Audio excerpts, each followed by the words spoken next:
Hi, welcome. We are live. I'm just going to go ahead and play a clip of the beginning of one earlier draft of my Tim Ballard documentary to kind of set the stage for the depths of depravity that we're going to be covering today. So watch this, and I will be right back.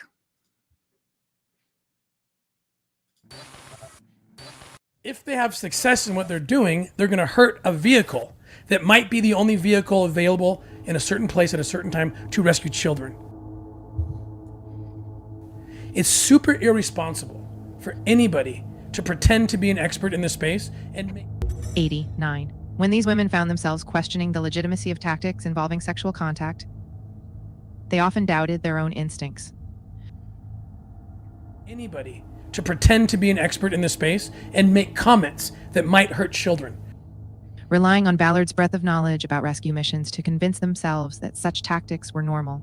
90. Other employees of four would warn these women not to question Ballard or their lives would be put in danger. And that's the common thread between all these so-called journalists, or I can't call Meg a journalist, she's not. Called by God. In 2014, I went on a vigilante raid to save kids sold for sex. What we did haunts me now. She says, Tim Ballard told me he'd been called of God. So first of all, it's so not fair to say that. Like, it's painting me as like some wild-eyed prophet, like, I'm called of God, and like as if I said that to her, right? 103. Ballard would insist that the women stay silent about their alleged sexual encounters with him, because if they told anyone, it would put everyone's lives at risk on the ops mission. It was necessary to save the trafficked children, and because he was blessed by President Ballard to be a future president of the United States and then the prophet of the Mormon Church. Like as if I said that to her, right? I know. It's like, yeah, it's something like I was deciding what to do for college, so I prayed about it, and I felt like I should do this. Like, Right. people do that every day. Additionally, Ballard would get ketamine treatments and have a scribe come in with him while he would talk to the dead prophet Nephi and issue forth prophecies about Ballard's greatness and future as a United States Senator, President of the United States, and ultimately the Mormon prophet to usher in the second coming of Jesus Christ. I'm called of God! And that's the common thread between all these so-called journalists, or I can't call Meg a journalist, she's not. A blogger. May 11th, 2021. But soon, Ballard's aggressive sureness began to scare me. Ann Gallagher, whom the U.S. State Department called the leading global expert on the international law on human trafficking, published an essay critical of ours tactics.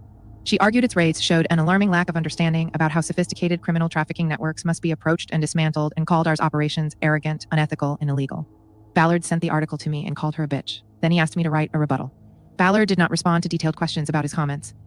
I had nothing of worth to say in response to a woman who dedicated her life to this work. How could he think I did? I didn't write the piece. And Matt Cooper was the very first person who I hired when we started Operation Underground Railroad. He was with me on all of the major operations that we did. I don't speak Spanish, but Tim does. They all were giggling. I asked him what they were saying, so it looked like I wanted to be there. Tim turned me on my side and said he was complimenting me on how hot my girlfriend's body is. He would translate what they said to me. He told me he was asking them how much they mapped and asked how they mapped. You're hurting kids when you do this. That's the part that blows my mind. You're discrediting, you're trying to hurt the vehicle that may be the only vehicle for a certain rescue somewhere. That's the part I don't understand. One of the girls wanted to show him how they on me. I remember giggling to play the part, and Tim rolled me on my back. I remember closing my eyes, wanting it to be over. I didn't remember the safe word then. I was only remembering that I wanted it to be over. I heard Tim say he had never seen this done so close, and he was getting a lesson. I felt fingers inside me. Well, the truth is they're not usually experts. Meg Connolly certainly isn't an expert, but I've seen a lot. I want to name some right now, but I won't. But they're too ignorant, and they start ripping on another foundation like ours that might be the only vehicle available in a certain place at a certain time to rescue. He said, "You did so good. You are such a badass." Said he got a name from them that will provide kids. And I should not be sad or feel guilty about anything, because we would not have gotten that trafficker's name if didn't do any of that. Senor Timoteo, one crying little boy asks Ballard in Spanish, you rescue kids, right? That's how she ends it. So what she's doing, a little literary flair, because the answer's obviously... Nothing came of that practice operation. I never heard of checking back in with the trafficker's name that they said they got that night. The answer's obviously no. The answer's obviously no, I don't rescue kids. None of it made sense. I remember feeling so disgusted with myself and shoving all of it away because I just wanted to help, and I thought this is how operations work. The question's already answered for you. Tim Ballard's a fraud.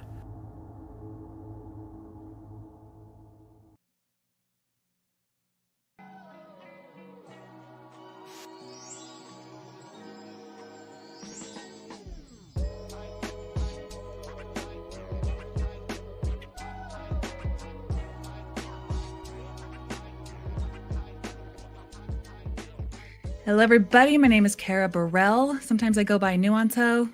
I aspire to be the world's foremost expert on Tim Ballard, and I have prepared something amazing for you guys today. I can't believe what we're going to read in this lawsuit. I sent it to John DeLynn today to see if he wanted to do a collab with me on Mormon Stories instead of me doing on this channel on my own.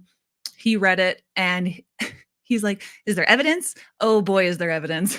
He's like, this is the craziest shit I've ever heard. So if you haven't been on Twitter, if you haven't been paying attention, there has been some new amendments to the lawsuit against Tim Ballard, OUR, and his associates. Of course, Tim Ballard is best known for being the founder of Operation Underground Railroad, OUR, a nonprofit organization that gained widespread recognition for its efforts to combat child trafficking.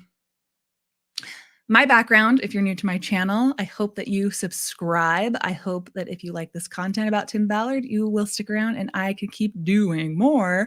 My background is I started as a comedian and I left the Mormon Church about 4 years ago. I am 35 years old. I have 3 kids. To start at the beginning, over the years, Tim Ballard has become a high-profile figure in the anti-trafficking movement, and he is appearing all around the town these days, from, public speaking, podcast engagements, getting kicked out of the Mormon Church and speaking at Catholic events at Mar-a-Lago. His work, very applauded for bringing attention to the problems of trafficking in children and the effort to, rescue them from these horrific conditions. However, it's a big however, his reputation as a champion of these vulnerable children has recently really been overshadowed by serious allegations that just challenge the integrity of his actions at OUR. And today is a day. I named this major breaking Tim Ballard lawsuit explodes. Mormon Church probably evil. Mormon Church probably not true. So if what's true in these recent legal documents ends up being true, still going through some trial right now. Things are still not as public as I wish that they were. But if it reveals that it is true, it's not just deeply troubling the amount of abuse of power from Tim Ballard, these different associates, like I mentioned at OUR, that we'll be getting into, but it would prove to me, and I hope beyond a shadow of a doubt to everyone watching, that the Mormon Church is false. Its proposition is false. Its proposition to be led by prophets, seers, and revelators cannot be true if Apostle M. Russell Ballard's involvement in covering up the rape of OUR operatives at the hands of Tim Ballard happened like these documents say that it happened. So I never thought that this lawsuit and scandal would give us so much insight. I thought that we were done on insight. I thought we were blinded by the insight into the workings of the Mormon Church. But this is a really big explosion. So today is May 1st, 2024. It's been kind of a drought of a little bit of Tim Ballard stuff, but Mayday, Tim Ballard. Buckle up for you and buckle up for anybody else who might be sensitive to some things. So trigger warning right off the bat. I try to keep things light and fresh, but it might be a little bit hard to do today. So for some reason, whenever I make these Tim Ballard things, I always have to say, this is an anti-sex trafficking podcast. We don't like it. And when Tim Ballard says, everybody who's attacking me, I don't even know these people. This is what the sex traffickers want. I don't even know what's going on. It's just these sex traffickers. They don't want me to progress in what I'm doing. And that's why they're making these allegations. It's not like I abused any of the women who actually worked for me. And they are so committed on the side of saving kids that they actually put up with abuse from me. It's actually some other foreign entity that's nope. So I've spent many a time on my channel making arguments against that. So if you have comments about that, time to catch up. that there's not just the allegations out right now, but just the way that Tim Ballard has run all of his nonprofit and for-profit operations up to this point has just been like jet fuel that you can really see how nefarious this character is. Of course, these are just allegations. At the end of the day, we will be dealing with as much of the evidence side as we possibly can with these documents, various screenshots and text messages and, light falling away from our eyes and depression settling in evidence, So I just want to make you guys aware of one super cool thing. So I just interviewed a man named Ryan Fisher a couple days ago here in my studio. And he is on screen. He is on the left. He is next to M. Russell Ballard, Tim Ballard, and John Moreland, who was at the time of this picture the new CEO of Operation Underground Railroad. And they are taking this picture in Elder Ballard's private office at the church office building. So that's just for a little bit of credibility. So I interviewed Ryan, and we are new buds. He was really kind and reached out to me with a very funny, adorable, apologetic email for this YouTube channel and this TV series that he ran named Nephi Explorer. So he wrote me and he said that he has been a longtime friend of Tim Ballard and he has changed his ways, he has deconstructed, and he wanted to talk about it. So just when I was about to release that episode, got to bump it so that we can talk about this first. Many of the questions that you want to know about Tim Ballard's personal life and connections with M. Russell Ballard that are not even answered in this document, Ryan is going to answer for us when I release that. So some people have wondered if this whole situation with me talking about Tim Ballard has put me in any kind of danger. I am not typically a very fearful person, but Sean Reyes, Tim Ballard, they are some crazy people.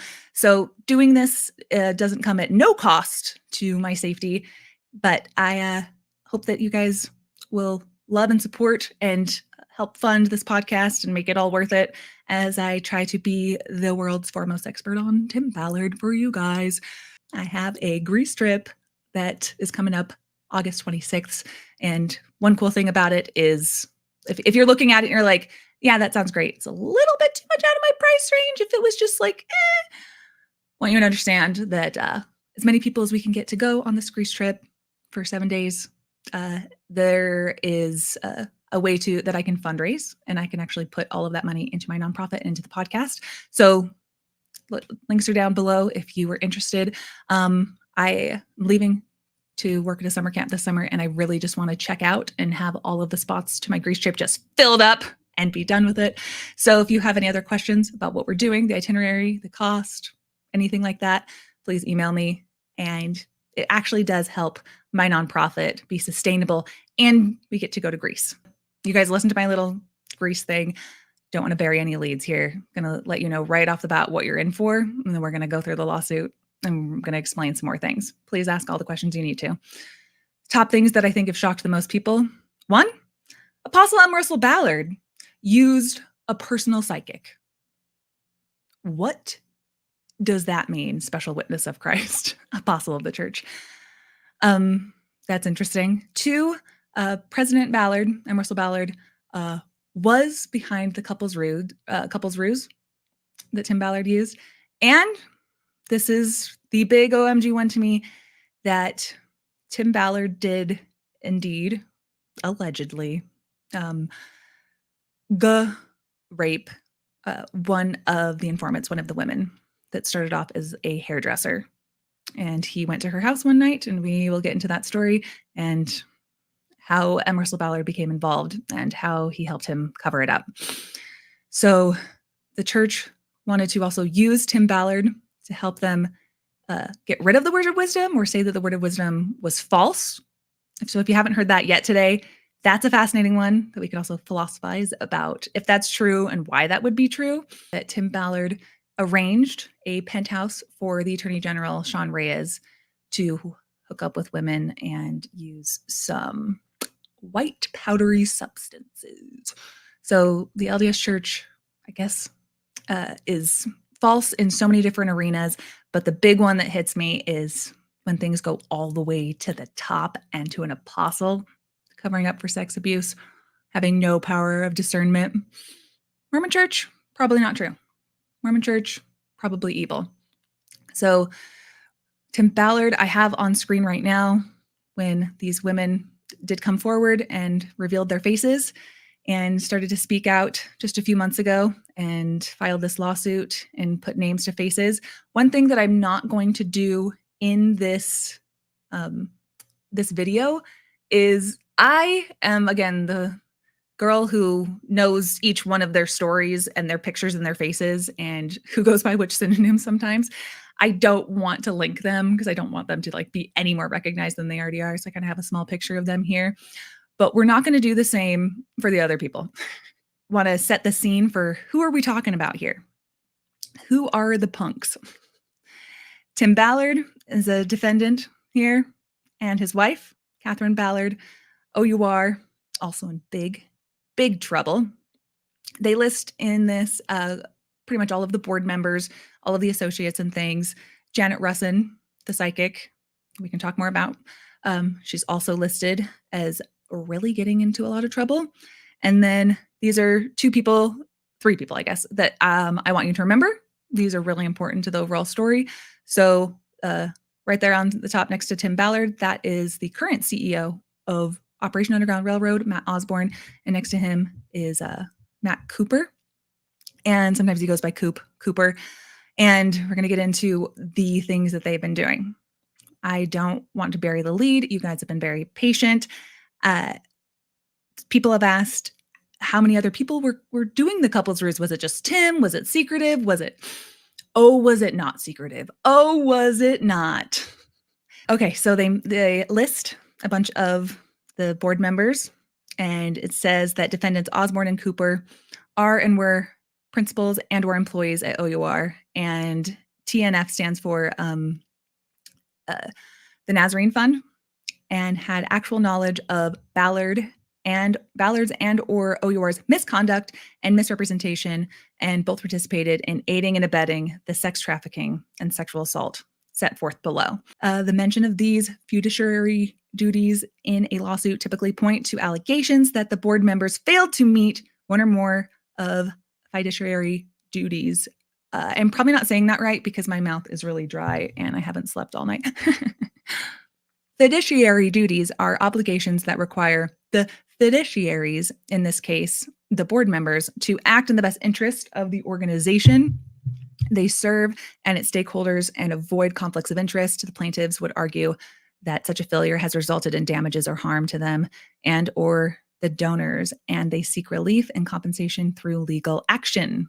Defendant Ballard intentionally, knowingly, or recklessly committed battery and sexual assault of plaintiffs, as all sexual touching was done under the couple's ruse in order to save the trafficked children and women.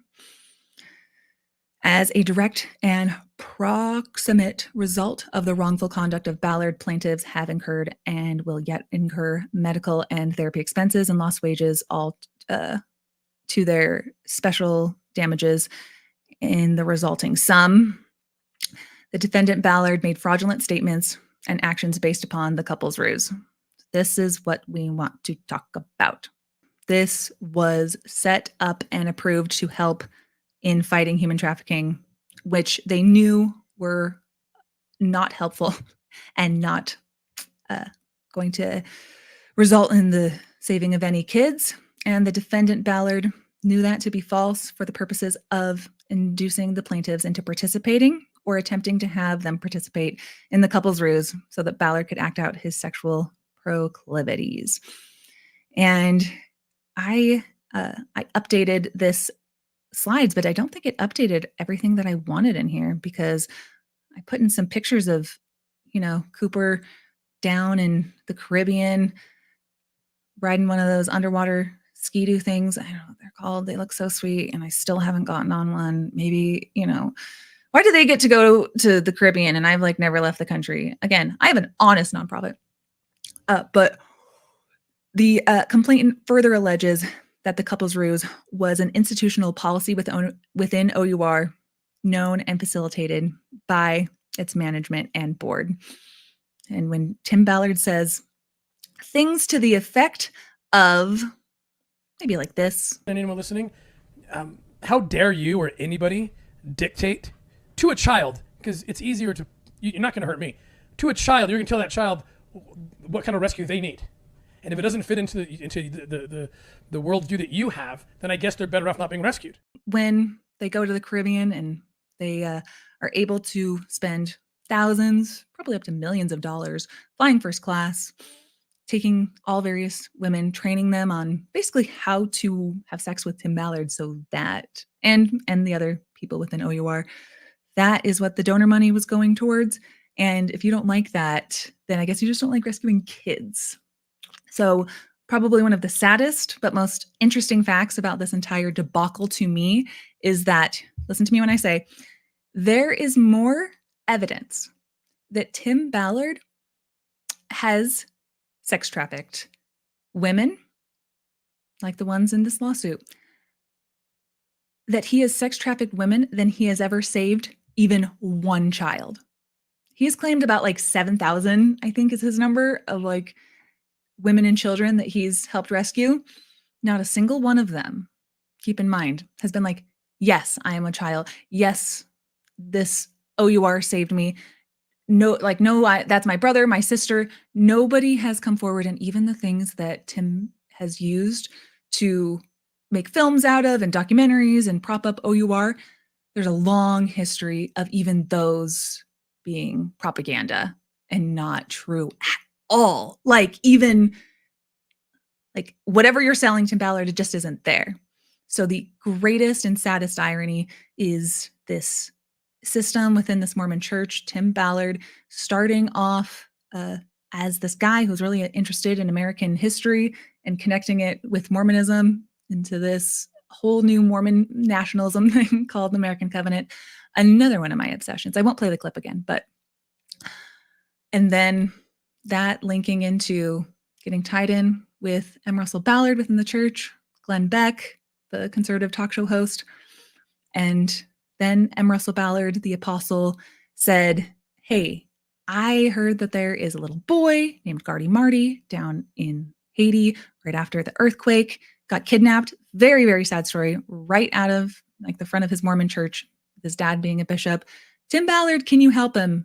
And Tim Ballard's like, yeah, absolutely. And part of that was the start of OUR. As we know, Tim Ballard, instead of using real intelligence, just used a psychic named Janet Russin, who got paid over $100,000 a year to do just about everything except for provide intelligence on where to find Gardy Marty and where to do just about it. Anything that would be a good use of anyone's time, talent, resources, and money. So them's the beginnings of this whole entire Tim Ballard thing. And now we're at this section where Tim has amassed so much power and a type of like savior complex that he can do no wrong, that Tim Ballard then, as we know, was kind of denounced from the LDS Church. And I have it on good authority that he was indeed excommunicated.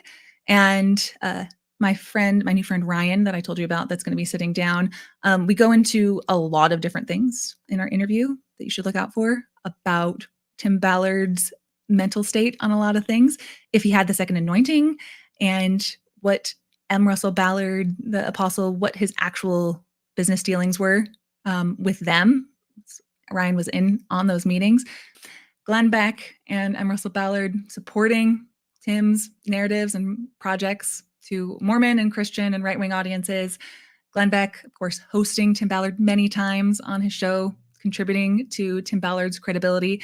Now, M. Russell Ballard, like I said, was the one who first was like, go ahead, go do your best, little Rambo, and try to find this young boy, Gardy Marty. And that was kind of the inspiration and a little of the start of OUR. But again, don't forget that it was tied together, a nonprofit entity turning into a for-profit entity with production companies. And that's a little bit more, like I said, what Ryan's going to talk about. He's like a videographer, and really got screwed over there by Tim Ballard. As the formation of OUR was never really about saving kids. It was about like filming Saving Kids, about making a sizzle of what Tim Ballard could sell and make it look like exciting and get really like wealthy, rich American guys who want to go be badasses for the weekend, who are not trained to do any of these things. Again, Ryan has some insane stories. Did people get hurt? Yes, they did. So the credibility that M. Russell Ballard, the Apostle, and Glenn Beck gave is insane, given how close they were to him. And as we know, the Mormon Church has denounced Tim Ballard. M. Russell Ballard, the Apostle, has just recently died. And then Glenn Beck has also said that he believes the women, and they have cut ties. Sean Reyes has also said that he believes the women as well. So there's several top leaders of the church, including M. Russell Ballard, that provided tithing information to Tim Ballard for fundraising purposes. The church handed over records of their most wealthy donors to help OUR target these wealthy Mormons to donate into OUR. To do what again? You remember about it. Whatever Tim Ballard's ideas of how to save kids are, is what they were able to do. Allegations of spiritual manipulation, misuse of donor funds, human trafficking rescue operations, again, being more about the fame and the money than rescuing any kids or solving anything to do with trafficking, and the financial improprieties and conflict of interest within OUR and its board. I've heard from my direct sources for a long time that nothing was going to change at OUR because of the gravy train that his friends and family on the board were never going to hold his feet to the fire. And all of this got out of control because Tim Ballard just was too powerful and able to get away with so much that they just could not put any brakes on the guy. And they're like, if you can't beat him, join him, So outrageous amounts of complicity of OUR's board of directors, like I said, many of whom are related to Tim Ballard, his closest associates, allowing Tim Ballard to continue with these allegations, or to continue with these actions despite the allegations against him. Really, really frightening. And this is even bigger still. It goes up to the top of the Mormon Church, and then it also goes up to the top of the state of Utah with the Attorney General Sean Reyes. This is the third Attorney General in Utah that has been linked to scandals. Now, I said something in one of my previous videos a couple months ago, like Sean Reyes is a good Mormon boy, so he's not gonna just leave piles of white powder on ass cheeks of escorts. I said that kind of tongue in cheek, no pun intended. But how true this is becoming. How true, how interesting. Oh, what does this article say right here? Oh, that's so funny. Tim Ballard helped procure a penthouse with women and cocaine for the Attorney General. Interesting. Stick with me, kids. Subscribe. I have a knack for these things. I know when somebody is extra excited for hookers to come to their penthouses, not just because they're a hooker, but because what they can sniff off of their ass cheeks. Sean Reyes is one of them, allegedly. I mean, of course, most people know about Tim Ballard because of the film The Sound of Freedom, but it is highly criticized for glorifying rescue missions, despite the ways that they do things, and research showing that these international sting operations can be dangerous and illegal and unethical, and often fail to effectively combat human trafficking. And OUR actually, when everything's laid out on the table, I think we have more evidence that OUR, with its tens of millions of dollars, we have more evidence that they actually trafficked and harmed more women and children overall than they saved. Just kind of trying to go over how deeply depraved we're already in with what's been coming up to this point. So accusations that Tim Ballard, Sean Reyes, and OUR CEO Matt Osborne used donor money to exploit women sexually, covering up their actions through the Attorney General's office. So remember what I said at the beginning, how Tim Ballard raping a woman that is supposed to, again, I'm going to get angry for a second. I get really, really mad at the ways when this first came out, how quick Tim Ballard supporters were trained, like literally a cult leader. I have a 3-hour video with Cults to Consciousness, Jonathan Celeste, about why Tim Ballard is a cult leader. And one of the things that makes me so specifically angry when religious people or people in political parties or anyone who feels like they're victimized, it's this, like, they've already prepped their audience and trained them to not accept any criticism, no matter how valid, that those are the sex traffickers. Those are the bad guys. So from the very beginning, it's like, who are these women? There's nameless, faceless. Who is this? This is just, of course, it's the deep state. Of course, they want to take down Tim Ballard. I can't believe there's a lot of people still out there like that. And if you're one of them, I don't know what else to tell you, that these were the operatives. These are the people who cared the most and were so convinced that this is something that they have to do because the Attorney General is saying it's okay. The CEO, Matt Osborne, who's like ex-military, says it's okay.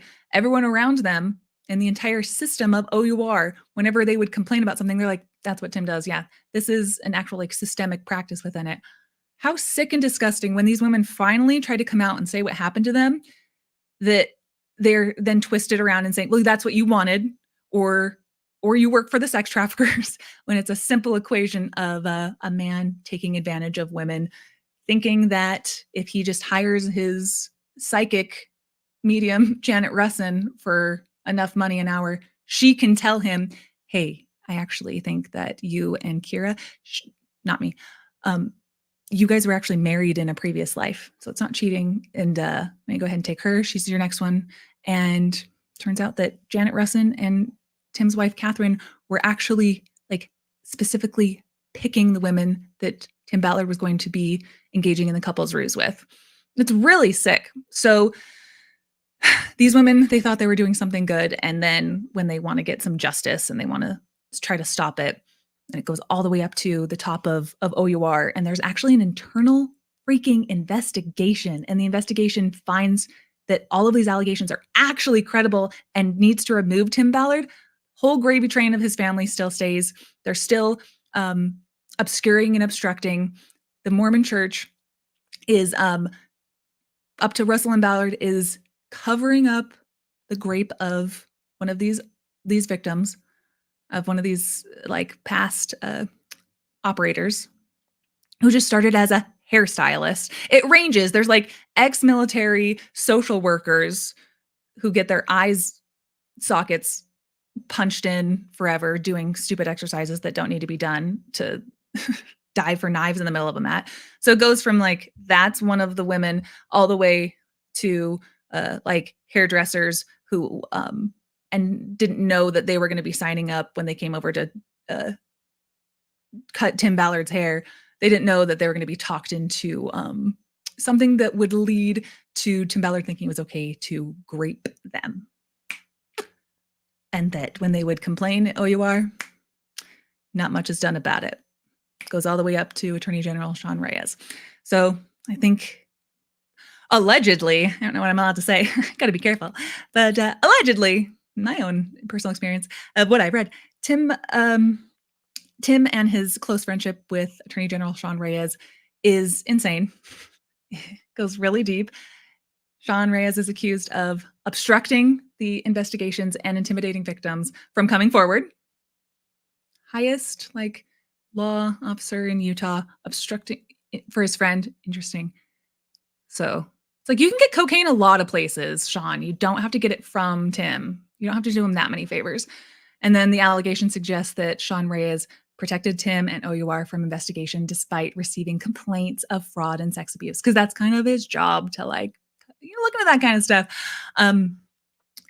All across the board have nothing but bad things to say about Sean Reyes. So all the way to that, there's also Tim and his wife involved in tampering with witnesses.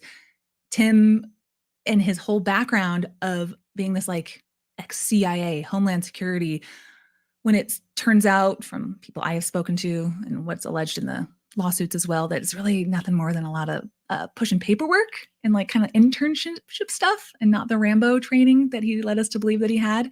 And then OUR CEO Matt Osborne, like, they just don't get the message. They just don't care.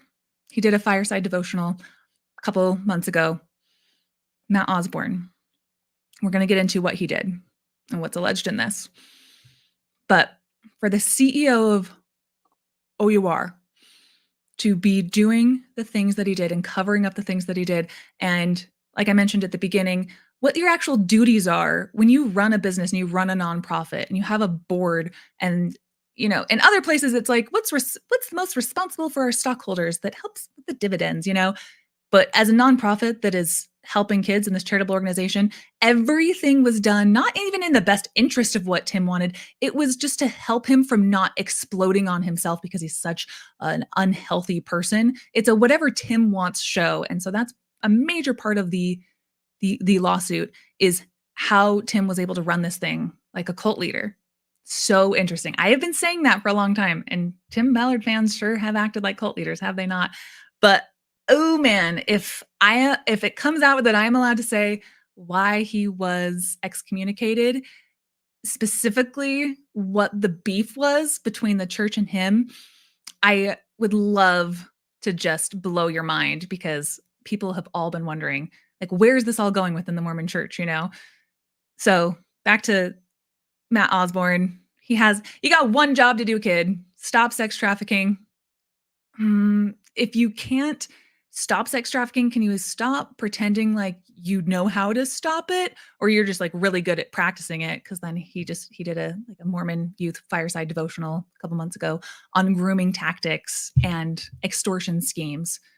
And I feel like his moral integrity leading an organization combating sexual exploitation, he just participated in it a few more times. He got his punch card too full, and he needs to get in the back of the line. Personally, that's how I feel.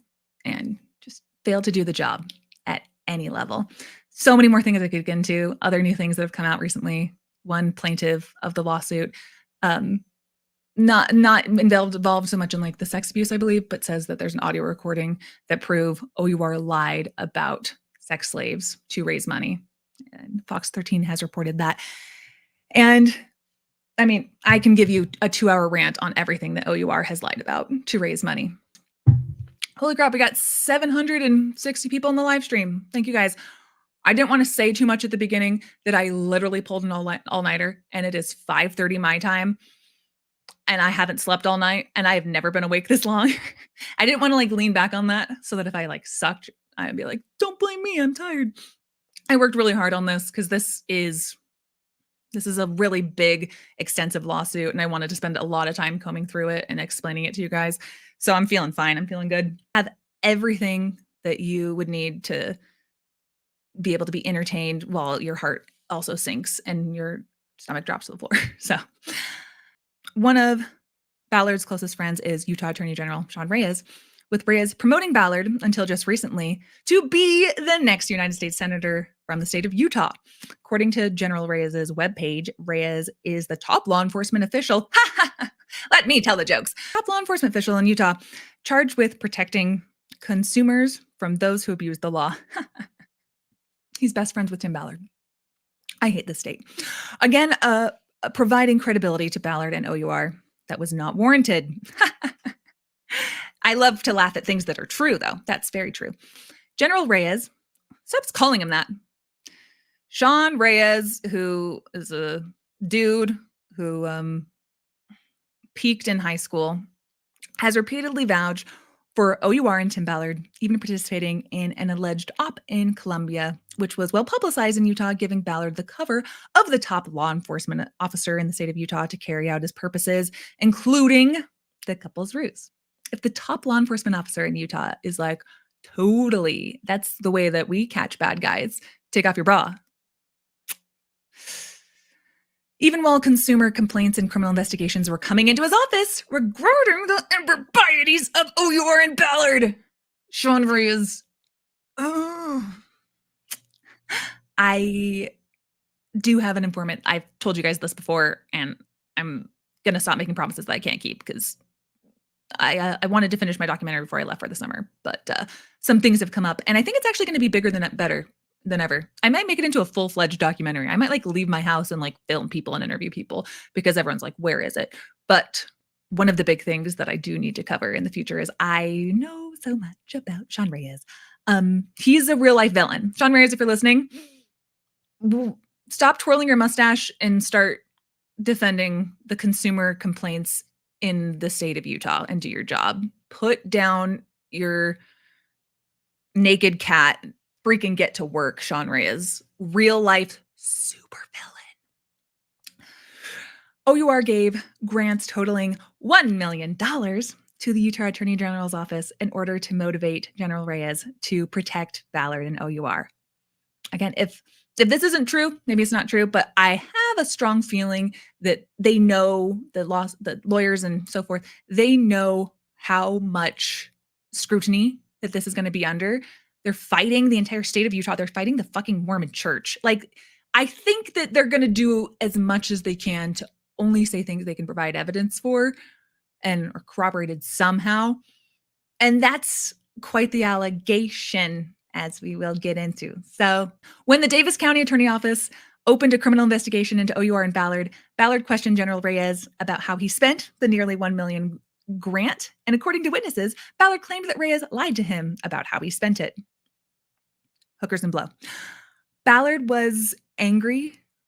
Sorry, I hope I'm not stopping too much. Once my Mormon mom got really mad at me because I thought it was funny. I did this like 5 years ago, right after I left the church, but I'm just a girl who goes by Nuancehoe. I don't give a crap. I needed to Venmo her for something, and under the name of the tag, I put hookers and blow, because sometimes I do that to my friends just for fun. And my mom, the opposite of finding it funny, I mean, 75 miles that way, that it was basically like sending her a pornographic video. She was so mad at me. Hookers and blow, though. It's a great thing to just add in at any time. What do you want to do? What was that statement for? What is your Attorney General's favorite pastime? Just add it in. Ballard was angry that General Reyes would lie to him, especially since Ballard made arrangements for General Reyes to use a penthouse at Mac's place with women and cocaine. Other witnesses have claimed that Ballard is also addicted to cocaine. Birds of a feather flock to cocaine. General Reyes has received complaints against Tim Ballard and OUR and has intimidated witnesses from pursuing their complaints using his Attorney General position to manage crises for Ballard and OUR. You're kidding me. Surprised that he works for free. Maybe he doesn't. For the past decade or so, Reyes was working lockstep with Ballard, even giving Ballard legal advice that he should sue a political opponent in the Utah State Senate for defamation for expressing his belief that OUR is a criminal organization. I believe you're in a criminal organization all day.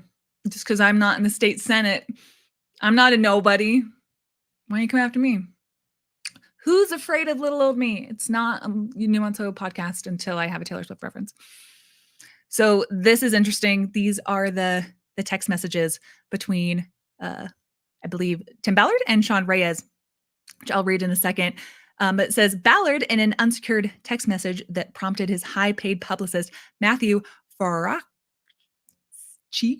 to remind the world's most renowned undercover agent to use Signal instead of text, added this state senator into his sue list, joining Davis County prosecutor Troy Rollins, against whom Faracci was hired by OUR to start a campaign against Troy Rollins.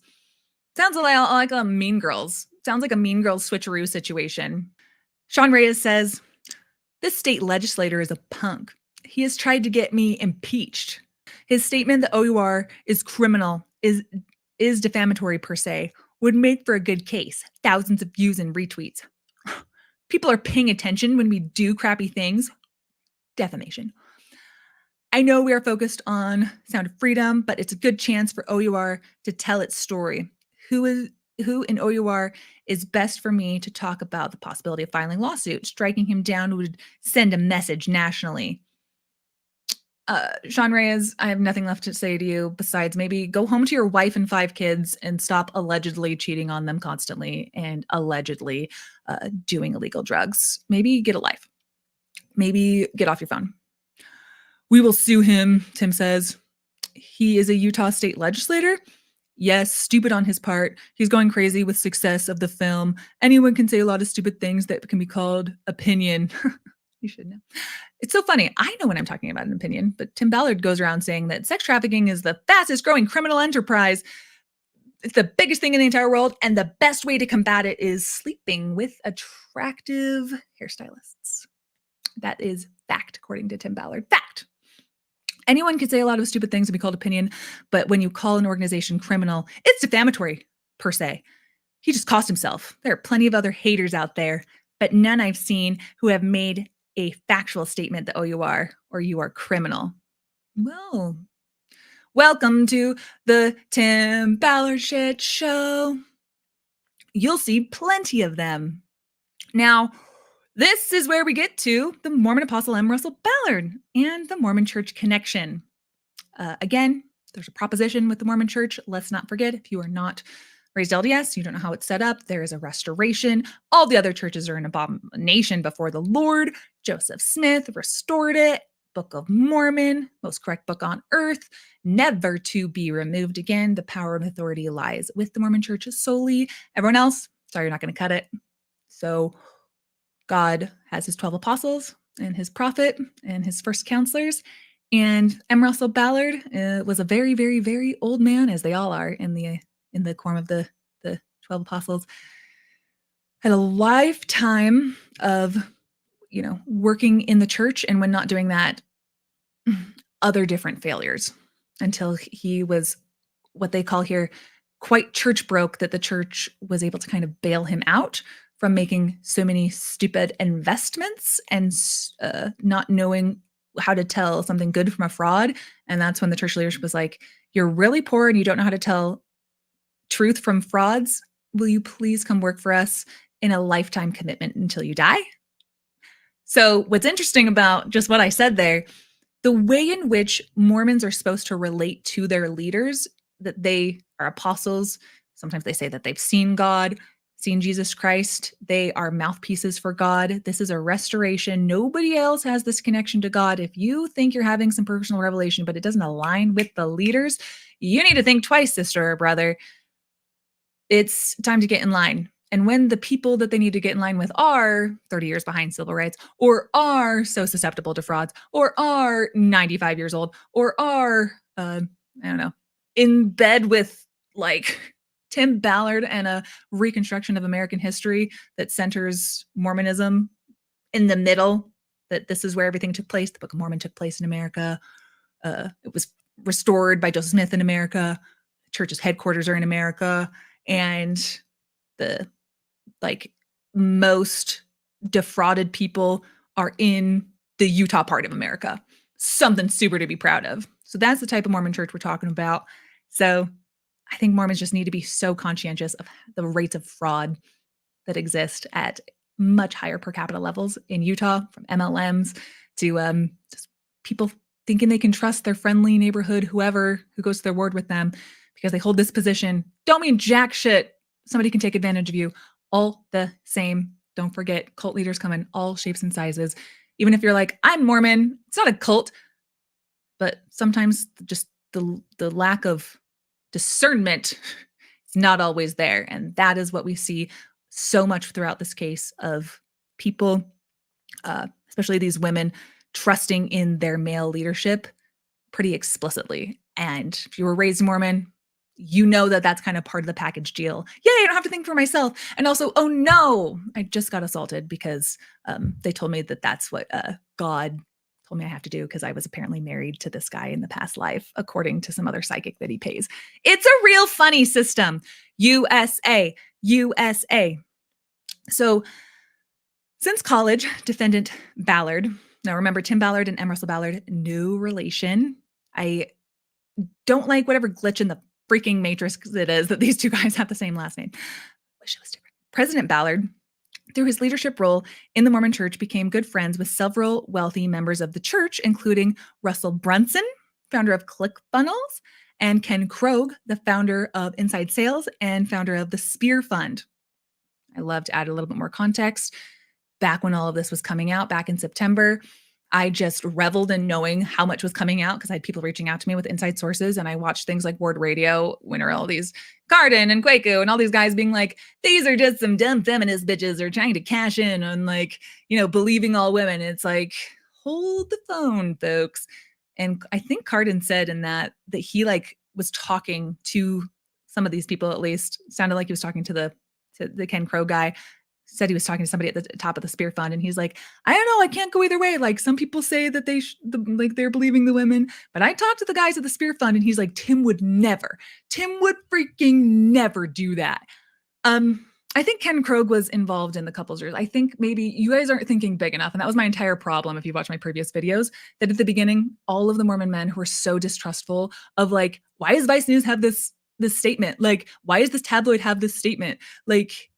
No way this could come from the church. No way, like our good guy, Tim Ballard, could do anything like this. And I hope that it goes down in history that while they were doing a live stream, I got on a different account because I knew this had not come out in the lawsuits yet. I knew back in freaking September what was going to come out. And I wrote in to the boys at Ward Radio and I said, if it came out hypothetically that the reason amongst many that Tim Ballard is disavowed,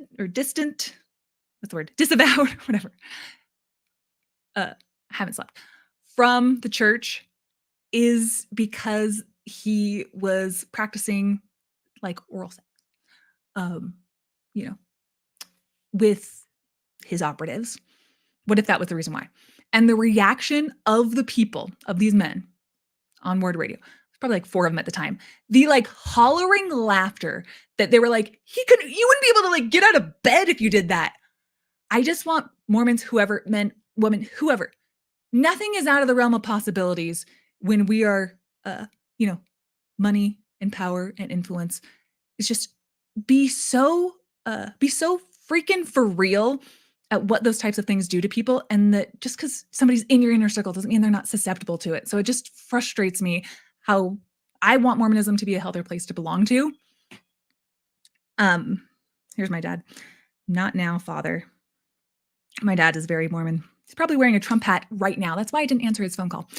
I want Mormonism to be a healthier place to belong to.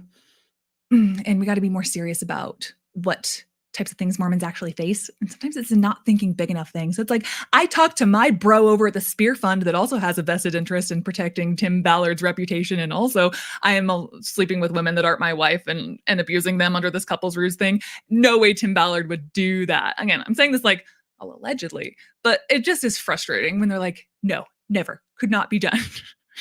Sorry, I'll move on.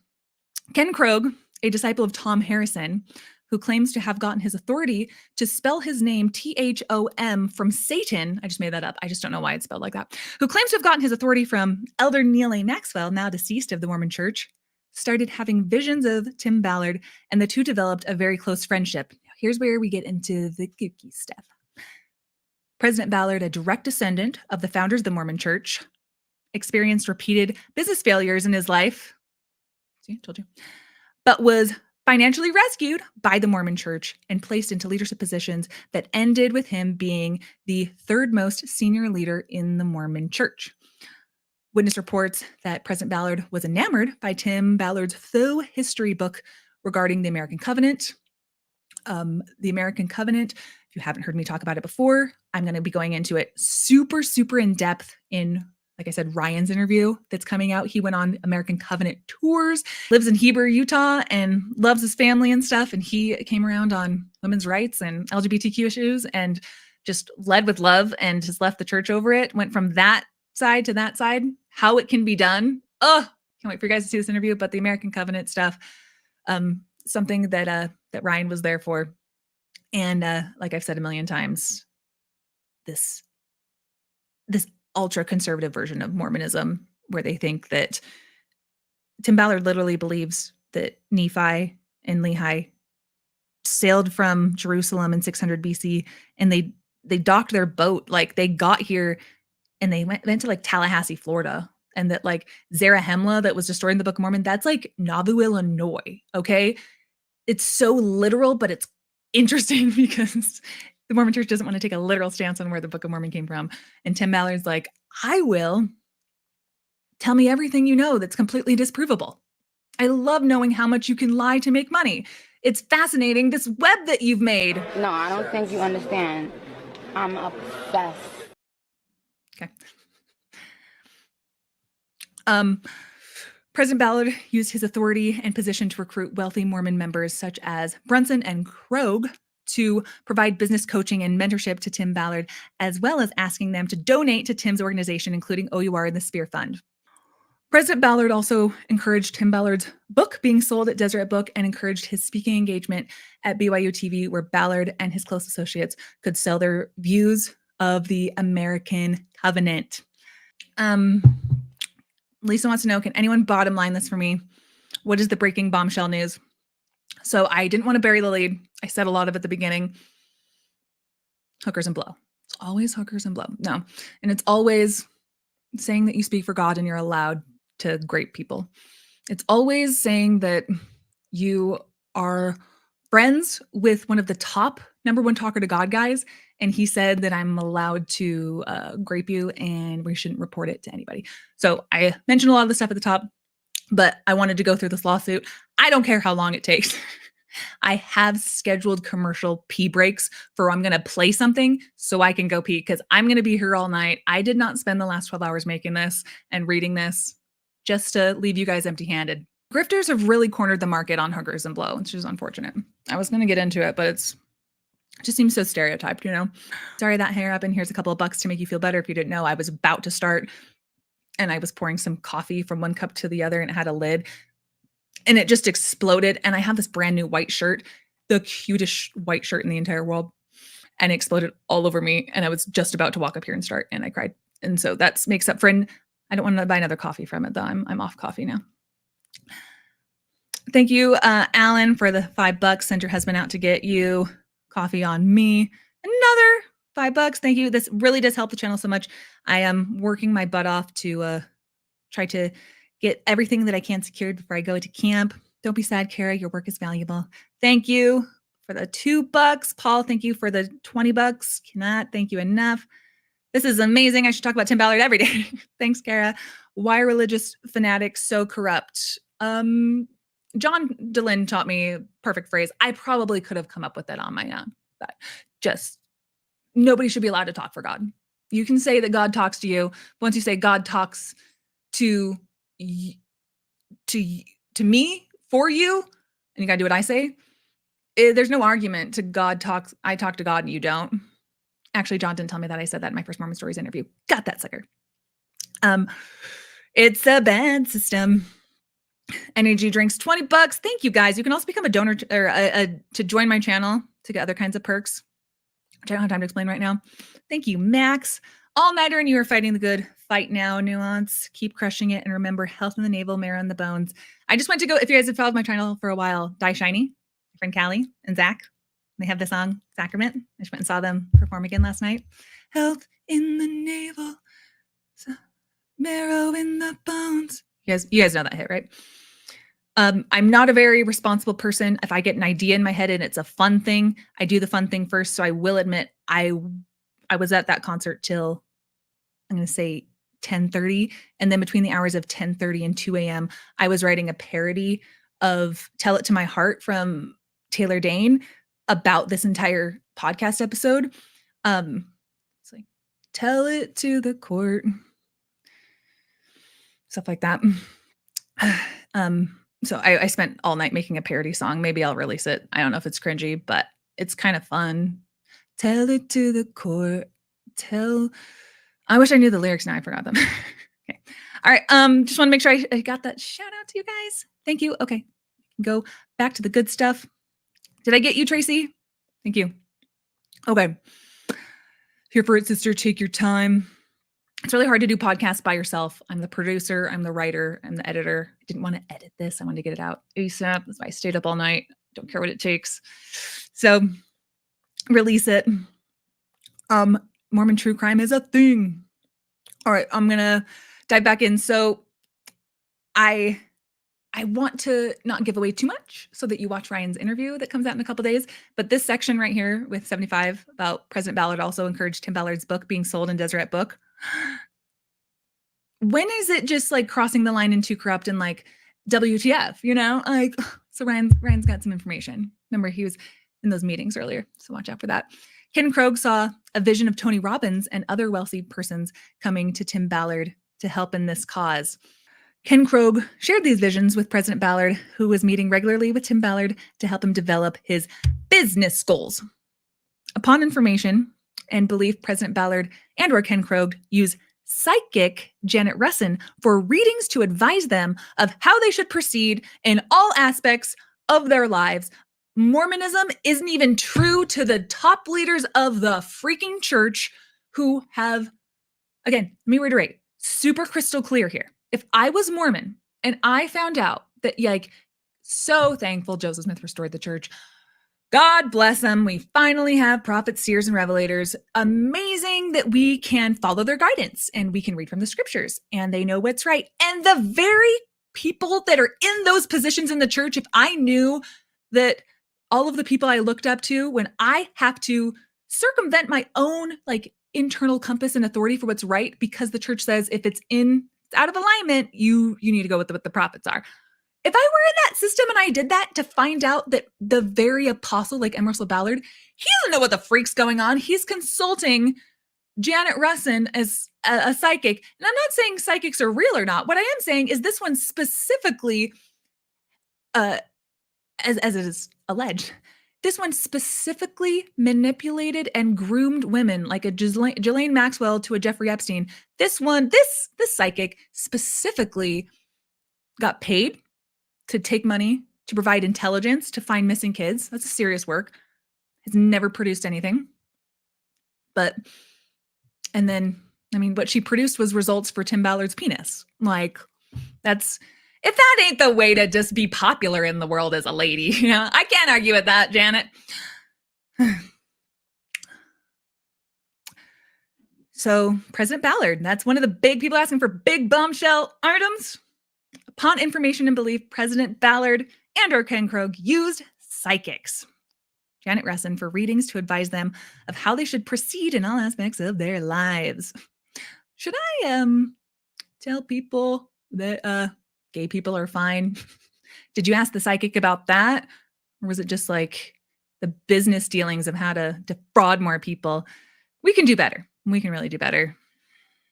Some witnesses have claimed that Janet Russin was President Ballard's personal psychic. So I'm saying M. Russell Ballard, a personal psychic.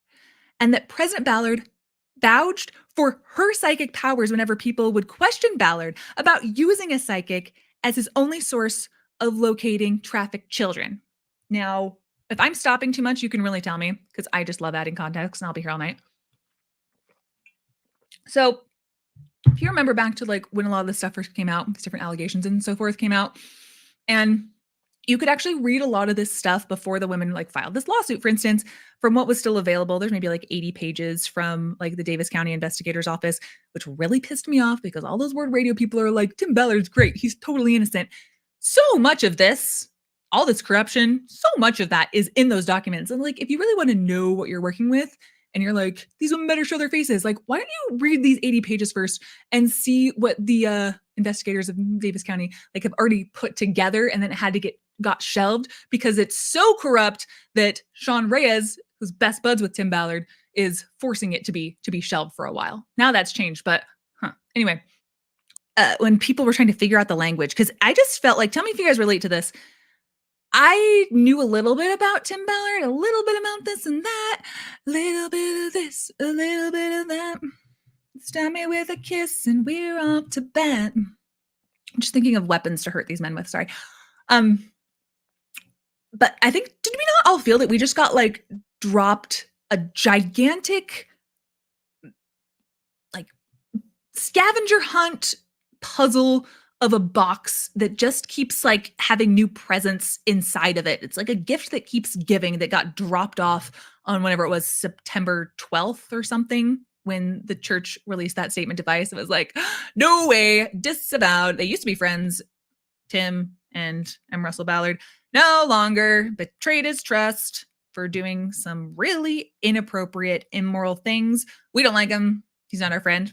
When that came out, doesn't that just feel like a whole new path, for me at least, to just keep discovering thing after thing.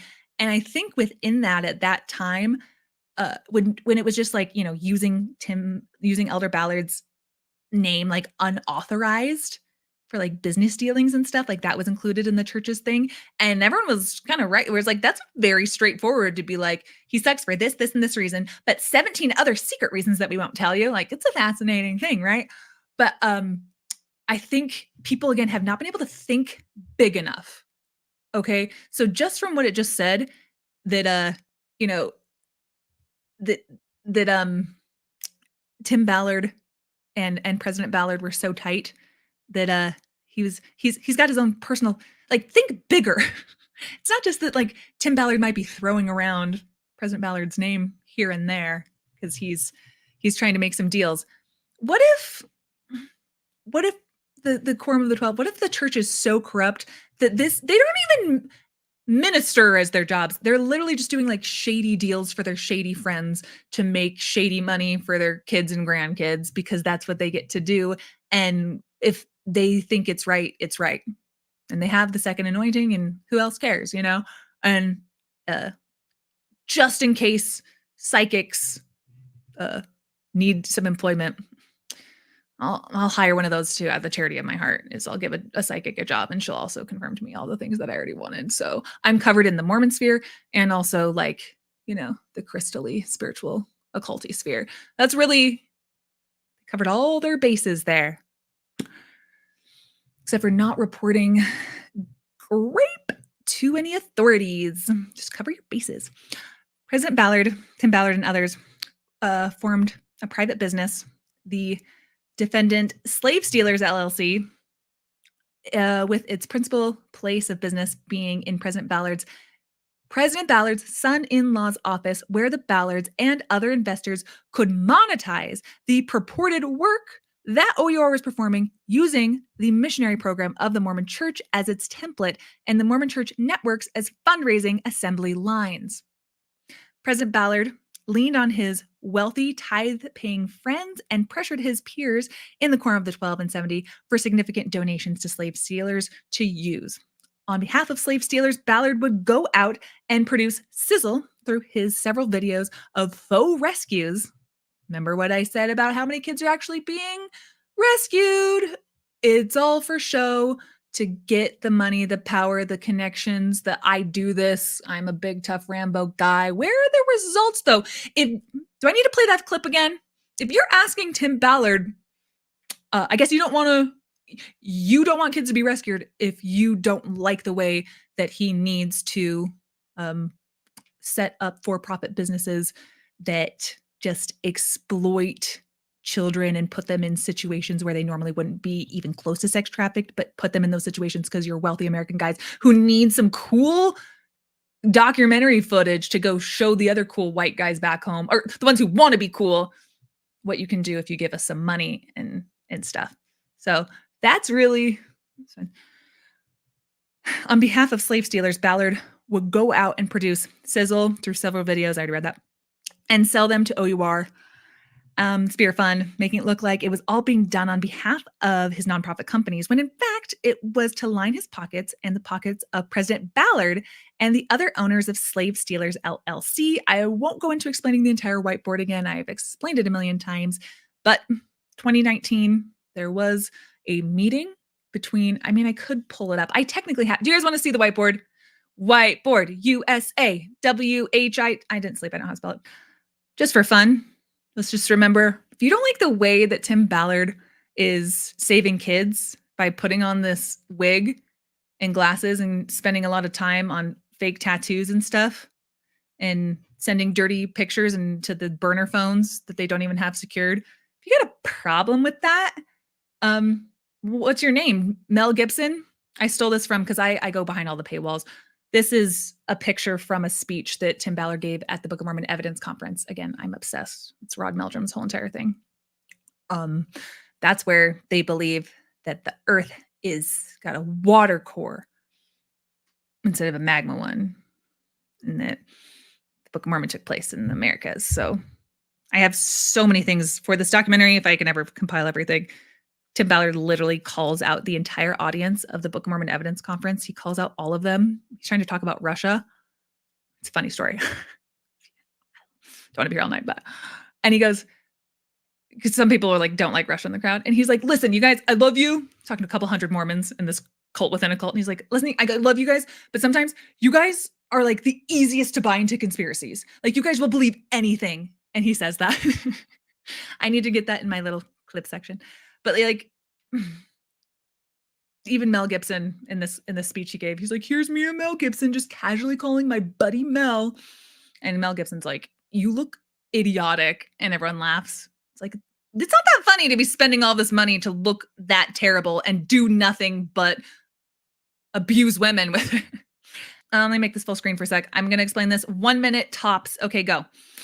So on the left is the whiteboard that you can't really understand a lot about what Tim Ballard is all about until you understand that, he started in this ho-hum little thing with his pushing papers at the CIA, wants to play Rambo. He gets asked by Elder Ballard to go save Gardy Marty. They don't actually do it because they use a freaking psychic, but he starts this like slave stealers and these different LLCs. He starts to see how profitable it is.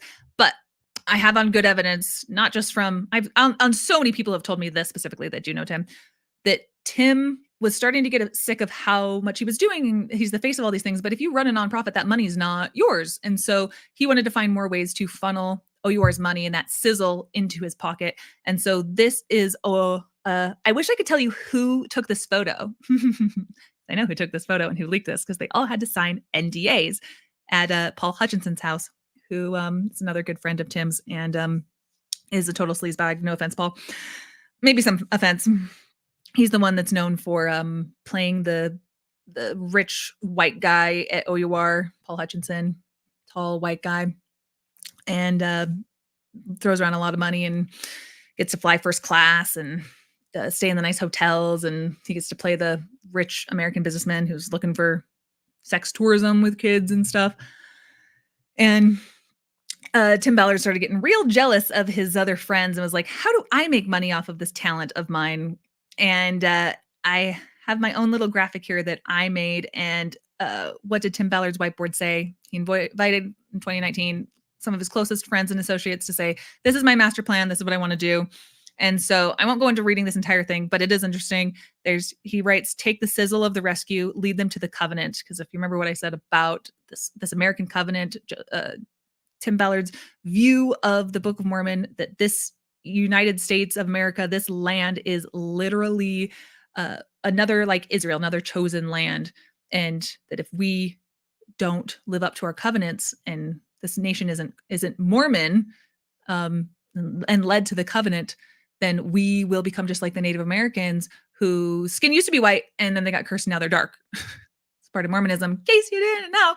So that's all kind of part of it is leading into the covenant. And it seems kind of like that doesn't make any sense. I go into it a lot with Ryan. I'm going to go into it a lot more in the future because it's just an insane premise. But then these are all the nonprofits in blue and all these different ways that these are all supposed to funnel into, $100,000 speaking fees, $2.5 million in the bank account, 3 to 5 book deals coming out, the Sound of Freedom movie. And then all of that is supposed to funnel up to TimothyBallard.com, Slave Stealers, which is for profit. That's what Tim Ballard wrote on the whiteboard. And then at the top of that's Brian Norton, Tim Ballard, and then 3, M. Russell Ballard, parentheses, silent partner. So it's always been kind of wondered, suspected, like, did M. Russell Ballard know that he was on that whiteboard? Like, was he there at the meeting? Like, how involved was he?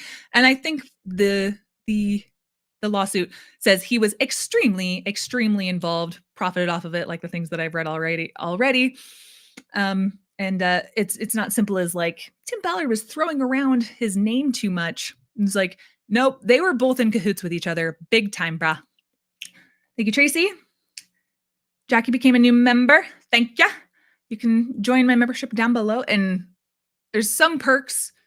I have to be more on top of it. But what I did do is I made emojis. What I do like is graphic design. So you get special emojis if you are in my live chat and you join. So I also have my patreon.com/Nuancehoe.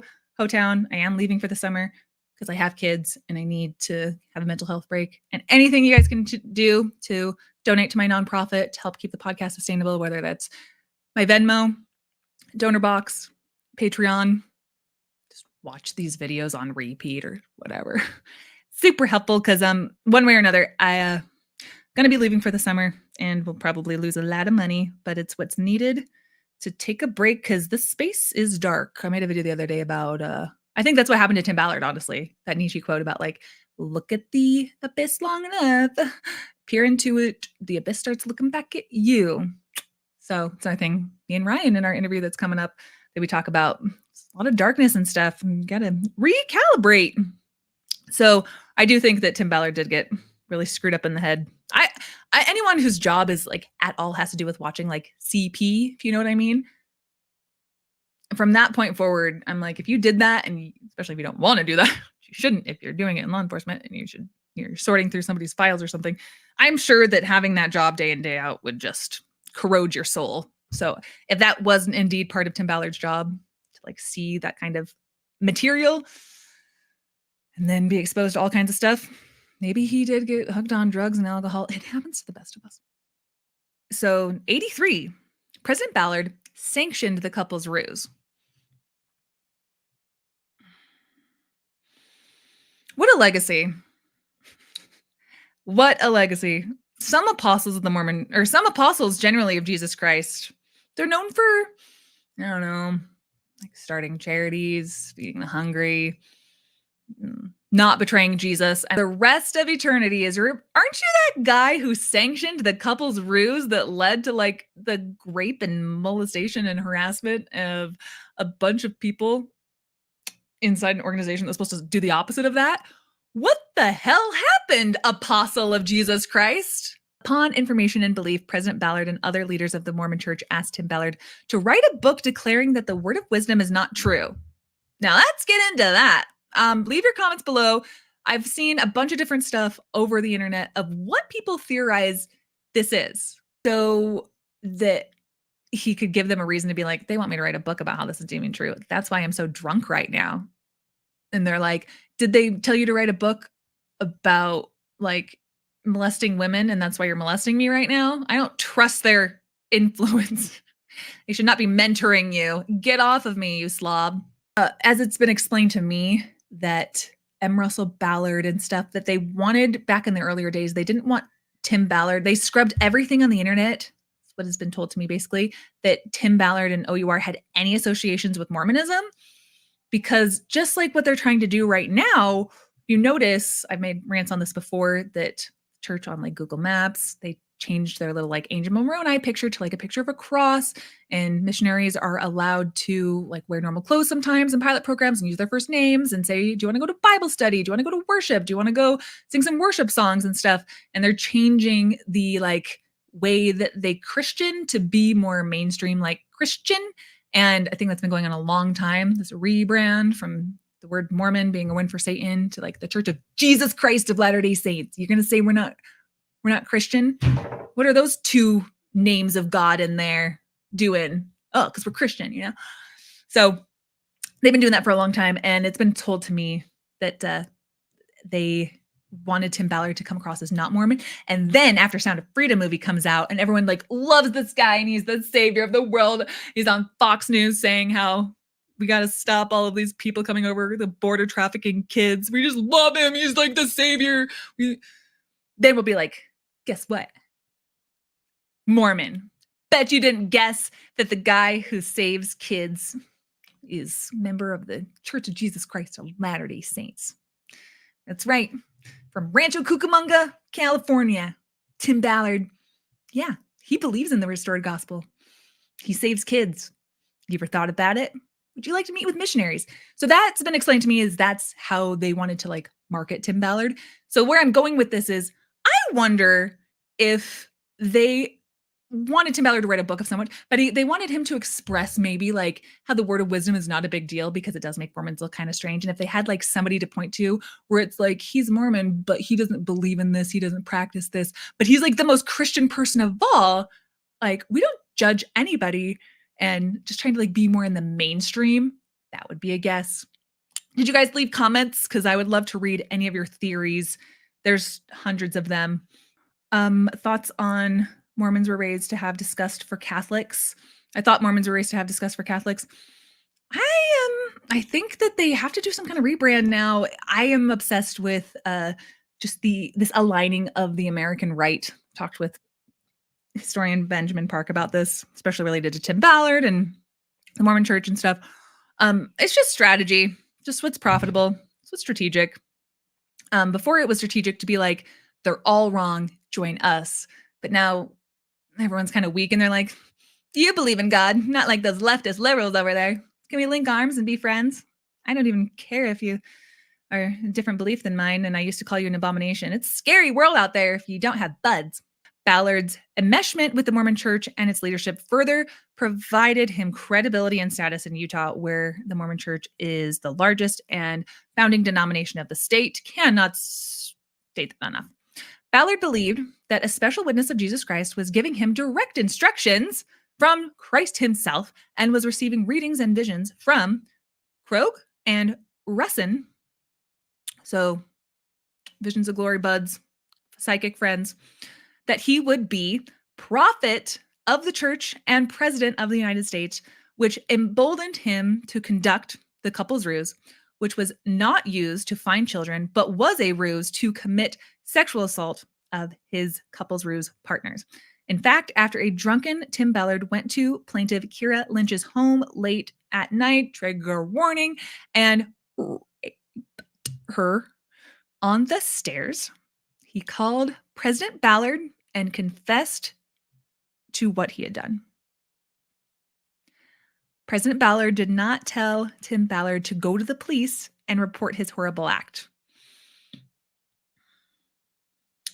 I mean, I guess M. Russell Ballard just like, speaking as a 90-year-old man who commits a lot of crimes in my life, you really just gotta get broke until somebody gives you a lifetime appointment and just like an on-salary job. Don't go around bankrupting yourself by doing crimes and then admitting to them. Do all the crimes you want, Tim Ballard, my little grandson, but just don't report it. So that, if I had one thing that's like the thing of the things for this for me, I don't know what else to say. What do you guys got to say? We talk extensively in these like deconstruction circles about the systemic issues with child sex cover-ups, all kinds of religions, but within the Mormon Church and the own problems that it has that is systemic, goes to the top. We know that bishops are allowed to be alone in rooms with kids, sometimes as young as 8, asking them where they touch themselves and how they touch themselves and tell me every detail without anybody else there. And when people try to speak up about that, like Bishop Sam Young, they get excommunicated when they're just trying to make things healthier for people in the church. So we know that when people report these kinds of things, that hey, whether they confess or whatever, that for a long time, the bishop's phone doesn't go, they're not instructed to go call the police. They're instructed to go call a hotline that goes to the church's lawyers, Curtin and McConkie in Salt Lake. And yes, I will repeat my famous Curtin McConkie joke. People ask me why my nose is so crooked. So crooked because I got it from the church's attorney, Curtin McConkie.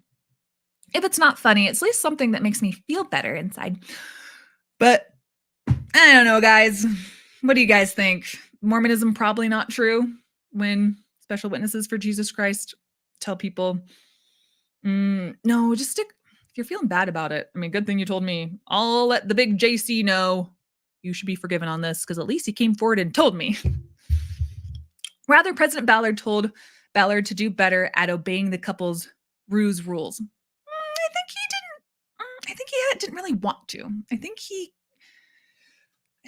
wanted to break them. I think they were set up as a ruse so that he could break them. I think this was the natural way that it was going to lead. Kind of like Joseph Smith when he started polygamy and he's like, all right, guys, these are the rules. No marrying any women who are already married to other men unless you want to. And you have to have your first wife approve unless she's being a grouchy bitch and married 20 behind your back. And then I don't know, do like fake ceremonies for them. We got to have rules in order to this polygamy. We don't just go crazy here. We don't want people being like the prophet one day thinking that they can just seal a bunch of dead kids to themselves so that when they get to heaven, they have a bunch of like like 60 12-year-olds and 9-year-olds. We need rules here. That's the thing that happened. Anyway, remember what I said earlier, men, let's not think that we're actually talking to God. It's too dangerous. Despite the very public distancing of the Mormon Church from Tim Ballard on or around September 2023, the Mormon Church continues to promote OUR. For example, on October 15th, 2023, OUR President Defendant Osborne gave a fireside on grooming tactics. I already mentioned that at the beginning. Oh, thanks. Media guru Glenn Beck. I will skip this, but just know that Glenn Beck at first was like, no way did he do this. And then he was like, oh, I listened to the women and story checks out. But Glenn Beck was part of the Nazarene Fund, which was like to get Christians out of the Middle East. Same thing with OUR. Total ruse, total like heart sell to Glenn Beck's audience. To be like, the Christians need help, but having no real plan. I have a bunch of paperwork from the Nazarene Fund from an informant of mine, and it's really fun. I won't get into it, but it's people overlook how many of these nonprofit entities there are. I can count. I think there's like 8 right now. There's like 8 that are all there to do the same thing. Just be like, we're doing great things in the world. You can trust us. We're Mormon. We're helping people. What is up with that $11 million in your bank account, Tim Ballard? I earned that by funneling all that money to myself in totally illegal means.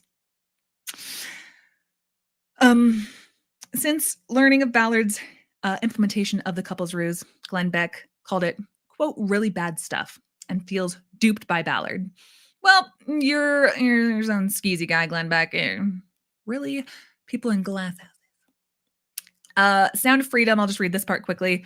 We got more juicy stuff to get into. Don't you guys worry.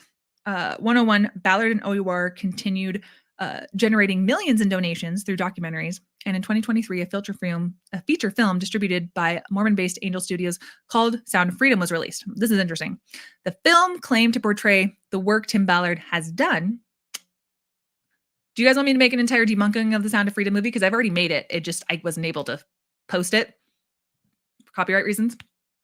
Apparently you can't live stream a movie. So sorry. Sound of Freedom, I can't exaggerate enough.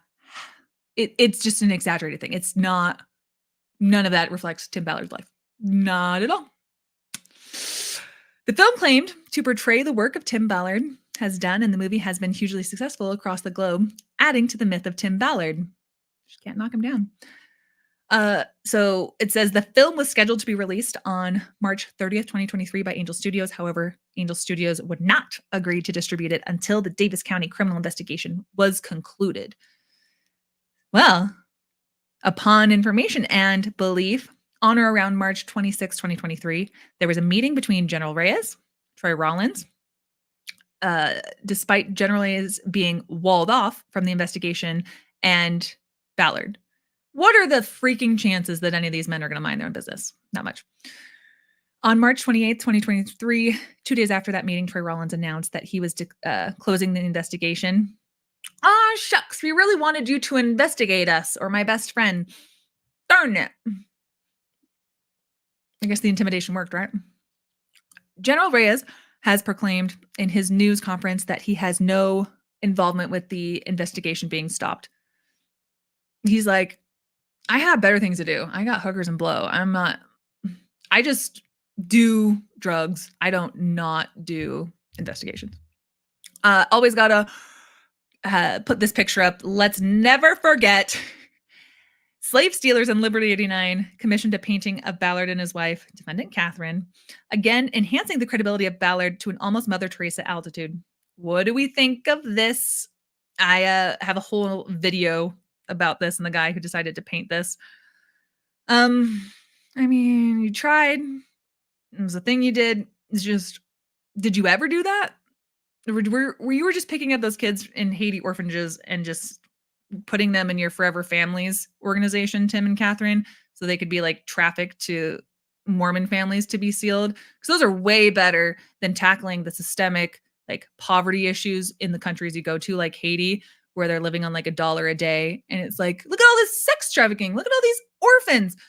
good thing there's so many white Americans in Utah who want to take them home. Let me scoop you up, sweetheart. And Harriet Tubman's like, yeah, you go take that kid away from their parents when all they need is like a little bit extra support and money, and then they wouldn't freaking have to give them away. So Tim Ballard's never once, that's my biggest frustration. I'm like if you're adopted, I love you. I love things to do with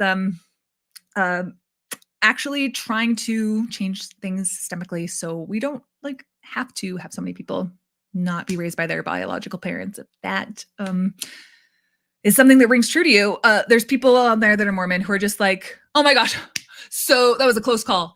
Your poor, impoverished mother almost ended up raising you, and you're not even going to be sealed in the afterlife.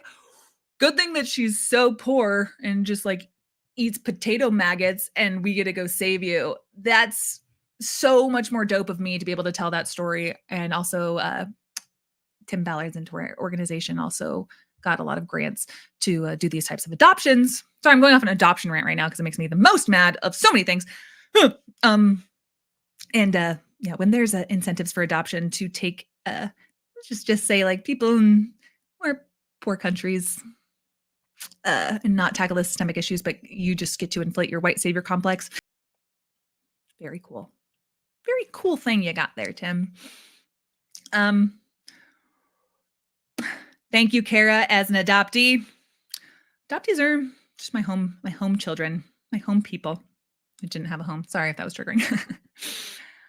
I would love to go on an adoption rant with you. I do need to take a drink of my safe milk that's in this. If you just got here, I was late partially because I had to check a bunch of things. So I did not spend all night up if I didn't do all my proper checks, and it wasn't going to be good. But then also because a giant thing of coffee exploded in my face and all over my brand new clothes and everything. And it was a really miserable time. It's times like that we were like, I just barely put up a live stream titled Mormon Church Probably Evil. And it felt like the coffee was like, Mormon God's like, well, if you think I'm so bad and you just love your coffee, do you love it now? Do you love it now? Do you love it all over your clothes? I was like, sorry, I'll change the title. And that's why I was late. Okay. If I'm being not funny, let me know. I cannot tell you how much caffeine I have going through my body. I haven't slept in like 30 hours. I like what I'm doing. If you hate it, I'm open to changing. Okay. Never forget, OUR reported to the IRS 6.9 million in revenue in 2016, 22.3 million in 2019, 45 million in 2020, 52.93 million in 2021, and 56.73 million in 2022. I don't need to tell you why they're able to amass that amount of money. Did you know that kids literally live in a living hell, like snatched off the street corners and sold into sex slavery, and nobody cares? It's the fastest growing criminal enterprise in the world, and literally no one's doing anything about it. All of these foreign countries are corrupt. Look at all the porn that we have in America. What a horrible, rotten place. Money, please. Oh my gosh. Oh, I would never want that to happen to my child. You can save them? Yeah, here's a video that I made of me saving them. You saved those kids? I mean, like, I saved them from the life of non-superstardom in my films. I think I'm crushing these jokes improv. I am not here to be shy. If I've been up for like 30 hours and I can't hear you laughing, I'm laughing at myself. But yeah, it's a good business model. Paul Hutchinson, I have on good authority, Tim Ballard's friend. It's on the whiteboard. He started his own child rescuing foundation because he's like, I want to get in on this like cha-ching. I have on good authority that they literally said to each other, Sean Reyes, Paul Hutchinson, and Tim Ballard, they are all like, guys, we just stumbled across like the best way to make millions with nobody questioning us. And also getting to tacitly have a God complex, but more importantly, hire escorts and molest women and do ketamine. And my wife's at home with the 9 kids. So Tim Ballard has 9 kids. Just wanted to make sure you guys knew that. Well, I'm out here saving kids. What can she complain about? I have to drink for the kids. I have to do the coke for the kids. I have to be gone in the Caribbean practicing sex on a catamaran for the kids. Sorry. I know your life at home with the 9 kids, Catherine, is not easy, but we all got work to do. It's not easy being Tim Ballard. I actually don't think it's easy being Tim Ballard, but he got himself into a whole different thing. But I don't need to tell you this. Mormonism just has the blueprint. It has the path. It's like a water taking the path of least resistance down a hill. We were going to get somebody that is the closest, I really think the closest copy to Joseph Smith within Mormonism. We're so surprised. No, it's like this is the blueprint for these types of fanatical ideas to take root, and superstition and fraud, and you want to do good. A lot of wealthy people. I think Mormonism, like I said, just has people give away their money a little bit too trustingly. In the IRS 990 form, it is reported that Tim Ballard received a salary of $525,000 in 2022, yet former employees claim that Ballard earned over $14 million through his for-profit companies, some of which was funneled from the nonprofit entity. From invoices by Miss Russin to OUR, it appears that Miss Russin has provided OUR readings from Harriet Tubman. She loved the way that the artist drew her on her knees to some white guy. She was like, "You captured me perfectly." Columbus, he's like, "I love the way that you were snatching up those brown kids and walking on a railroad." Columbus was like, "That is like exactly what I had in mind for Americans. Love that for you." Abraham Lincoln and Miscellaneous Angels. That's a cool band name. I'm going to go see Miscellaneous Angels at Quarters this weekend. If you guys want to see, go. I know the bassist.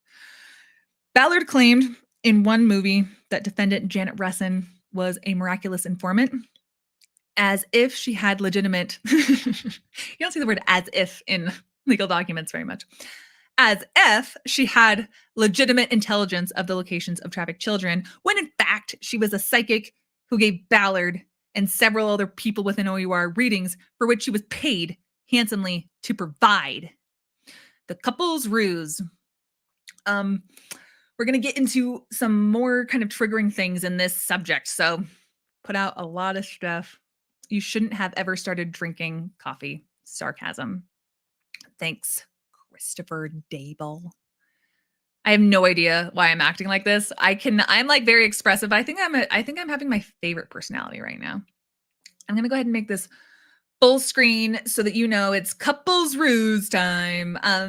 This is, again, insane. You guys have anything else to add? Please leave your super chats, mostly because, like I said, I'm leaving for the summer and I'm devastated of how many people are going to leave me. Just, that thing with life where you're like, do I got to keep hustling all the time? It's like, no, we'll love you no matter what. It's like, okay. Also, well, if you're not providing anything for me, I'm going to leave your Patreon. No, please don't. I'm going to make this full screen because why not? I haven't used any of my cool things yet. Oh, okay, guys. Okay. If you're watching right now and you're on the fence, if you're going to click off, don't, because it's about to get really good in ways that I think most of you will like, that you might not have seen before. I'm talking about some secrets I got right now. Okay. I'm going to do this. One sec. I need to take a rest break. I'll cut this out later. I need to breathe for a second. I've been talking for 2 hours straight without taking a breath. Congratulations to me. Brisket and ribs. What's wrong with people here in the chat? If you want to be a moderator, you are welcome to join. I could probably make you one. I trust you. Richard, you're probably working hard. Do your best. Everyone be kind.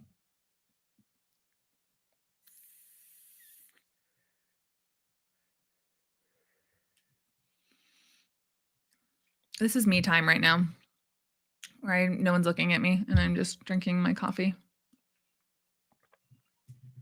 I need to open the window in here. Hot as Hades.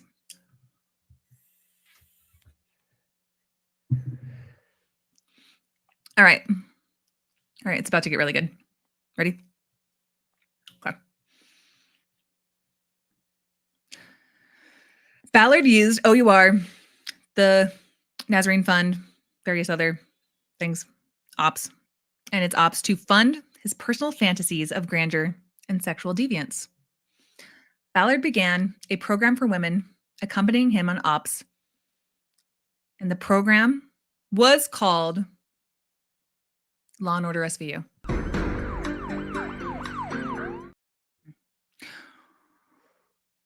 Couples ruse, huh? It's also insane that like so much of this was passed through by Elder Ballard to help manipulate these women, and that, like I said at the beginning, when they're asking questions, can we just like scream, "Hey everyone, females, males, whoever you want, can we have like a collective screaming at the sky for a second?" For like, my heart breaks for these women who wanted to do good, and everyone around them are all men that want some sex out of them to go, and they know, they're like, "Oh, I don't want people to be abused, sexually abused." And they have to give up part of themselves that they think is warranted because men are asking for it. And there's no other women, no other places of authority saying, no other system in place, because most of these women are Mormon. I wouldn't say most, maybe like half. Like, Mormon Church, do you not see a humongous problem? Again, probably evil, most likely false, as the title implies. But Mormons, seriously, do you guys not see a problem with how many women in Joseph Smith's day, polygamous days, all the way up to now? Even if you're talking about like Warren Jeffs being able to use the same Book of Mormon and same prophetic structure as Joseph Smith, where there's hardly any difference between like him and Joseph Smith and Tim Ballard and stuff. Like, Mormons, honestly, anybody who's in like a high demand religion where like your autonomy is not yours, and if you're feeling uncomfortable, like, you are expected to just look around at a group of men and they're like, "Yeah, that's normal." I just hate that. It's one of my biggest gripes about humanity is how difficult it is to just have our own inner authority, and how much trauma occurs when people are just like, "Oh, that autonomy, you thought it was yours? No, that's mine. I have the penis. You're a dumb bitch. You have blonde hair. Obviously, you're a slut, and you came on to me. That's going to be the story." Like, just sometimes we just collectively scream at this guy for a second. It's obnoxious. Ballard claims that the couple's ruse was an undercover tool to prevent detection by pedophiles. When Ballard would not engage in sexual touching of the trafficked women offered up to him in strip clubs and massage parlors across the world, Ballard would choose an attractive woman who worked at OUR or with OUR, or would invite a well-intentioned, attractive volunteer to be trained in the couple's ruse.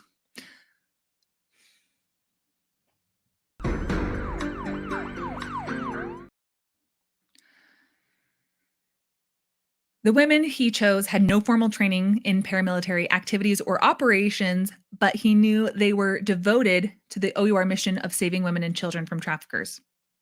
Can somebody help me think of a saying? It's like, the heart wants what it wants. Like, you can want to be a YouTuber that maintains the audience of 700, but it's dipped down to 540 because you're taking a long time to get through this document.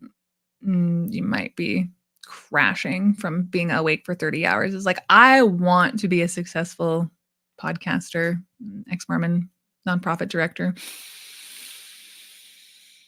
I just don't have any formal training, though. I'm kind of like that. Ballard also knew that these individuals were vulnerable and did not have the knowledge and experience to question him on his unorthodox tactics. I hate groomers.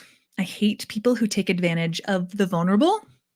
What is different about what he just said than sex traffickers? When Tim Ballard literally went to different countries with these women, effectively sex trafficking them. Ballard also knew that these individuals were vulnerable and did not have the knowledge or experience to question him on his unorthodox tactics. What is the difference between that and a child molester or anyone else where they have no out? They have no autonomy. Your word goes. You want to save kids, right? Remember what I said earlier? So it's like, you don't want to save kids if you don't want to blow me right now. It's pretty much what he would say. Additionally, one of the primary methods Ballard employed to attempt in choosing couple ruse partners was to rely on psychic information received from defendant Janet Russin, a salaried OUR employee, who would provide a mix of psychic information and Mormon buzzwords to claim that God had selected the woman. Ballard claims that he implemented strict rules. Ballard claims that he implemented strict rules regarding the couple's ruse: no kissing on the lips, no touching, or exposing private parts. Unless I'm drunk and on Xanax, I'm not even remember it anyway. That's when we're allowed to do whatever we want.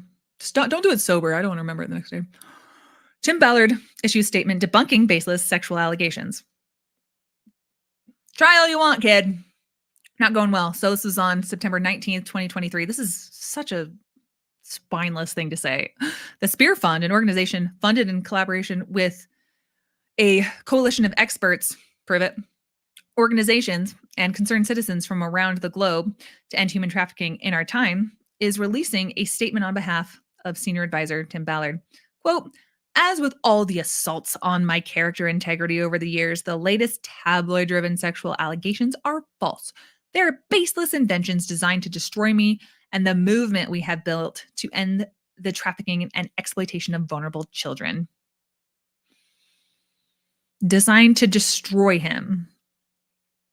I got a lot of better things to do in my life than go around destroying you, Tim Ballard, but I will make an example of you and try to get some justice for the people you've hurt with my voice.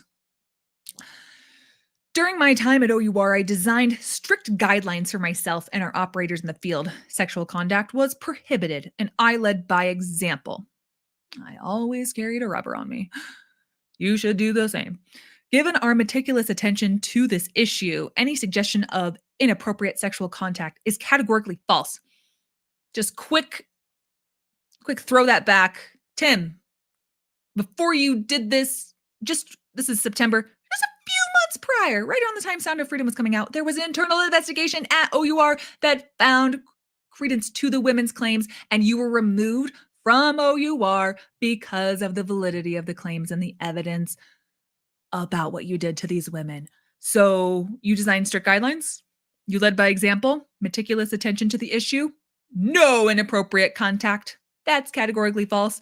That's so crazy because even the people who the last thing they wanted to do was kick you out of the organization, my brother in Christ who brings me money. That's the last thing they wanted to do, and they still had to kick you out because of the internal investigation, as we will read about more here. You don't think this kind of stuff is going to go out? That's why I want to talk about Tim Ballard forever. Just be like, you can't just lie to the public like this. I just hate liars. OUR even developed a couples ruse agreement to make the tactic look like it was an effective, well-designed program. I don't need to sell you on coming on my Greece trip. It actually is a well-designed program. It's just me plugging my Greece trip anytime I get a chance to. OUR Undercover Operations Couples Ruse Agreement. It's kind of small. Can't quite read this. What do you guys think? It's probably too small on screen. It's pretty much just what I've already read. Acknowledgement: by signing this agreement, you acknowledge you understand the couples ruse, its limitations, and that both persons participating in the couples ruse will not violate and have not violated the limitations of the couples ruse as defined in this agreement. And this is where they're like, apparently, not only did M. Russell Ballard approve of it, he was also part of the idea planning, if I think we've read this correctly so far. However, as has been stated by multiple legitimate sources, including current OUR CEO Tammy Lee and OUR agent and employee Matthew Osborne, the couples ruse is in no way, shape, or form, let's zoom this in, is in no way, shape, or form a legitimate, effective, or ethical method for conducting anti-child trafficking operations. So even when the couples ruse stuff started coming out a few months ago, and Tim Ballard's like, whoa, calm down, or I don't like giving away my methods, golly gee whiz, but we do this thing called the couples ruse. And sorry, I just was wasted last night. My face is really red, but there is this informant I have. I'm gonna put her on my Instagram. post here. She's going to go ahead and tell you how great I am. The couples ruse was awesome. And go ahead, honey. Go ahead and speak about how the couples ruse was awesome. Yeah, I was did some operations for OUR, and I am a woman, and we did the couples ruse. He never did anything inappropriate. Money, please. Or at least bare minimum. This is how, like, if you go through this whole thing, like, the reason why I'm so obsessed is because there's just, like, every possible way that you could fuck up something. Tim Ballard has fucked it up. Like, he lives in Oppositeville of, like, the thing to do common sense wise. He does the opposite because he's only interested in himself. So anything big picture, how it affects other people. But if you're not thinking big picture, it's going to come back to you and you're going to still look like the idiot who didn't know anything. So I always like to bring up that example where Tim Ballard's talking about how, oh my gosh, the couple's ruse, it's totally legitimate. See, here's a woman. And then they put her actual freaking face on the Instagram story, like on the Instagram post, talking about how much, and then they realize after, like, I don't know, a couple hours, like, oops, our bad. Because we were absolutely doing legitimate child sex trafficking with real traffickers. And we can't just have her face out there talking about how she did this tactic. That would put her in danger. Obviously, we'll put it back up with a blur over her face. Like, if you were even 1% in, like, the undercover, like, field that he's supposed to be in, how do you not think of those things? It's just like, put the video up. I got to get protected. Could I get my face blurred? I don't have that app on my phone. Just put it up and tell everyone how you like the couple's ruse. Ballard used the couple's ruse for his ops done with OUR, as well as those. So this is kind of new information. I didn't know this yet, that he was doing the couple's ruse across all of his CD nonprofits. One of Ballard's favorite couples ruse partner was Hollywood actress Marisol Nichols. I've always kind of wanted to know this story. Marisol Nichols, if you remember when all this started coming out and they had a podcast, and she is hot. Woo, boy. Marisol Nichols, she's one of those people where it's like, whoa, how'd you get so hot? Did you sell yourself soul to the devil? And she's like, yeah, I'm a Scientologist. And you're like, knew it. Marisol Nichols is a Scientologist who has done showers and operations with Tim Ballard, who's a Mormon who believes that psychics help him talk to dead prophets and that he's going to be the next president and prophet of the United States. Kind of makes me wonder who was, like, Joseph Smith's hottest wife. Don't say the youngest one, you perverts. His hottest one was the most loyal one, which was Emma. She probably had a lot of fine lines from taking the stress, though. Where am I going with this? This is niche content here. But anyway, Marisol Nichols, who has denied that anything inappropriate ever happened while Ballard bragged to OUR, TNF, and TSF employees that he and Marisol showered together naked while on and up, and that she had fallen in love with him and tried to kiss him.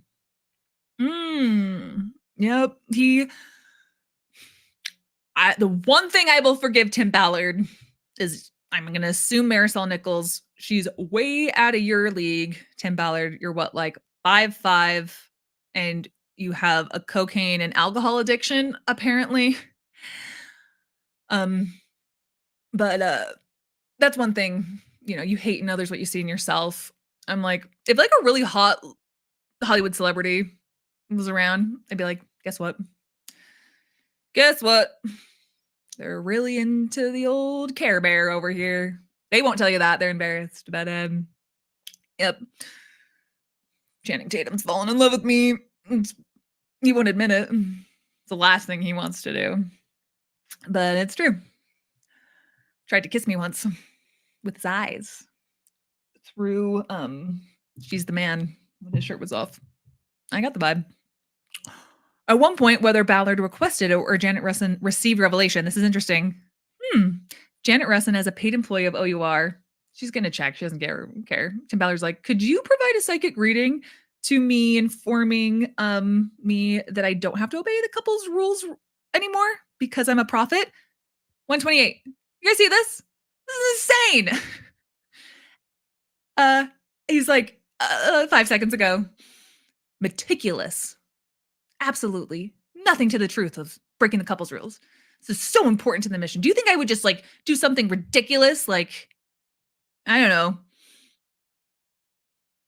shower with Marisol Nichols, you're talking crazy. That's a beautiful Hollywood celebrity.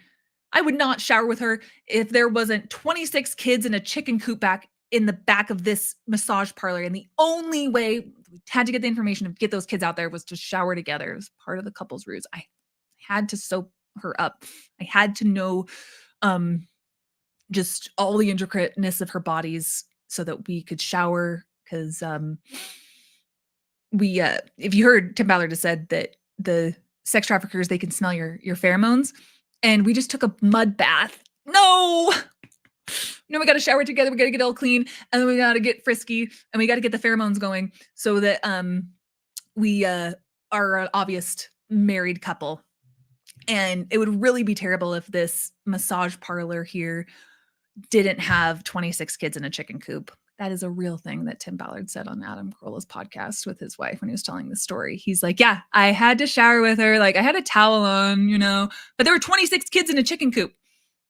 Never brought up that story. I looked deeply into that story. They're 99% sure that's made. I'll give it 1%. Maybe he's super humble on that one, but I think he made up that story just for, let me explain something to you. I'm sounding really lesbo right now, but it's fine. I love beautiful people and inside and out overall. Wish I had a picture of Marisol Nichols.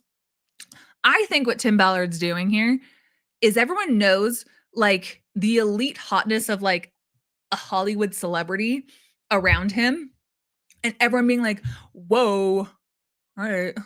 Yeah, I trusted you with the other like Draper moms, but not with somebody like that. And he's like, oh, no. You can trust me. You were thinking because she's like so beautiful that the scales tip. It was heart wrenching. I couldn't even get aroused enough to abuse her. He's like, I couldn't even, because we just had to get out of this mud bath, out of the massage parlor.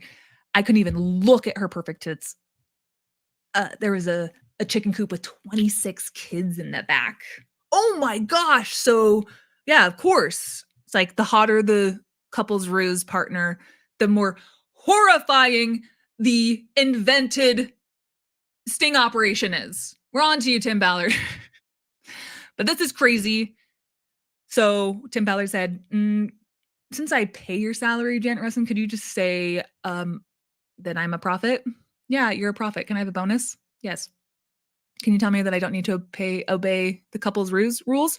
You're the prophet, Tim. I do what you say. I love this cult system. Now he's just not coming out on top anymore. Ballard soon began abusing the couple's ruse and eventually used the ruse as a tool for sexual grooming.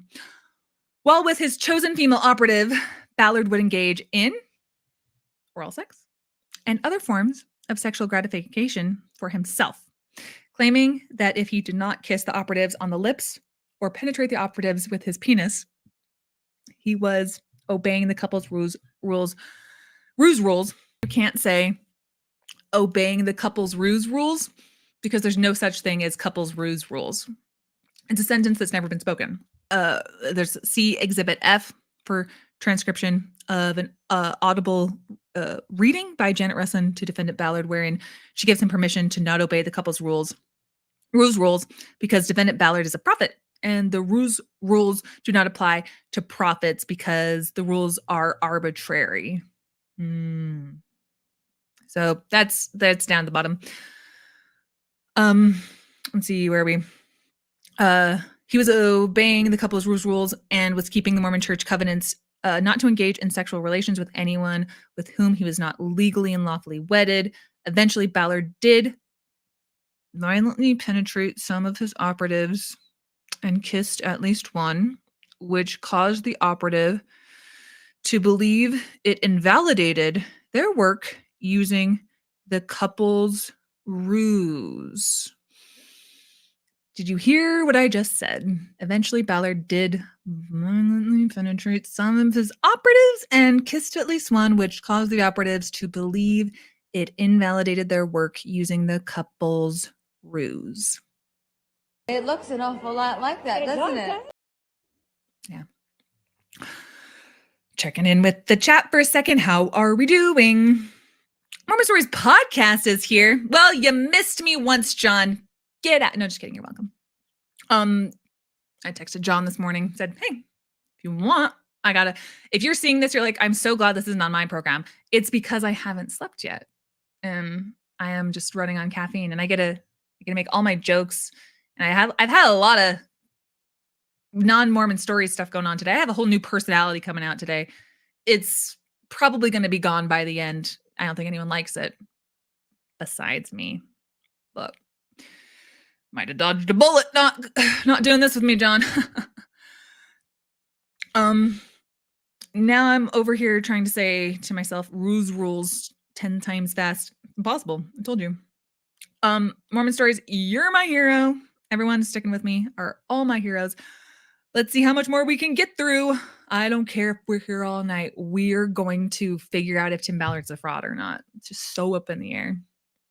Additionally, as part of either an op or practice for the op, Ballard would often share a bed with a woman posing as his girlfriend or invite her to shower in his bathroom, even though accommodations at designated safe houses, hotels, and Airbnbs provided separate rooms and bathrooms.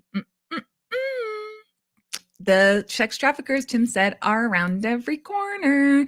They are peering in, and they'll be like, oh my God, a married couple who showers alone? But are they gay? And so Tim Ballard's like, they're gonna know that we're not even married if you have personal space. I don't give my wife personal space. So this is how you marriage, right? Before they ever went undercover together, Ballard insisted that he first needed to ensure that he and his female counterparts in the couple's ruse had physical chemistry that would be obvious to those they would meet during an operation. We're just crazy sex fiends. We're here for some sex tourism, some crazy stuff. Crazy stuff. And most importantly, these type of people that we are going undercover as,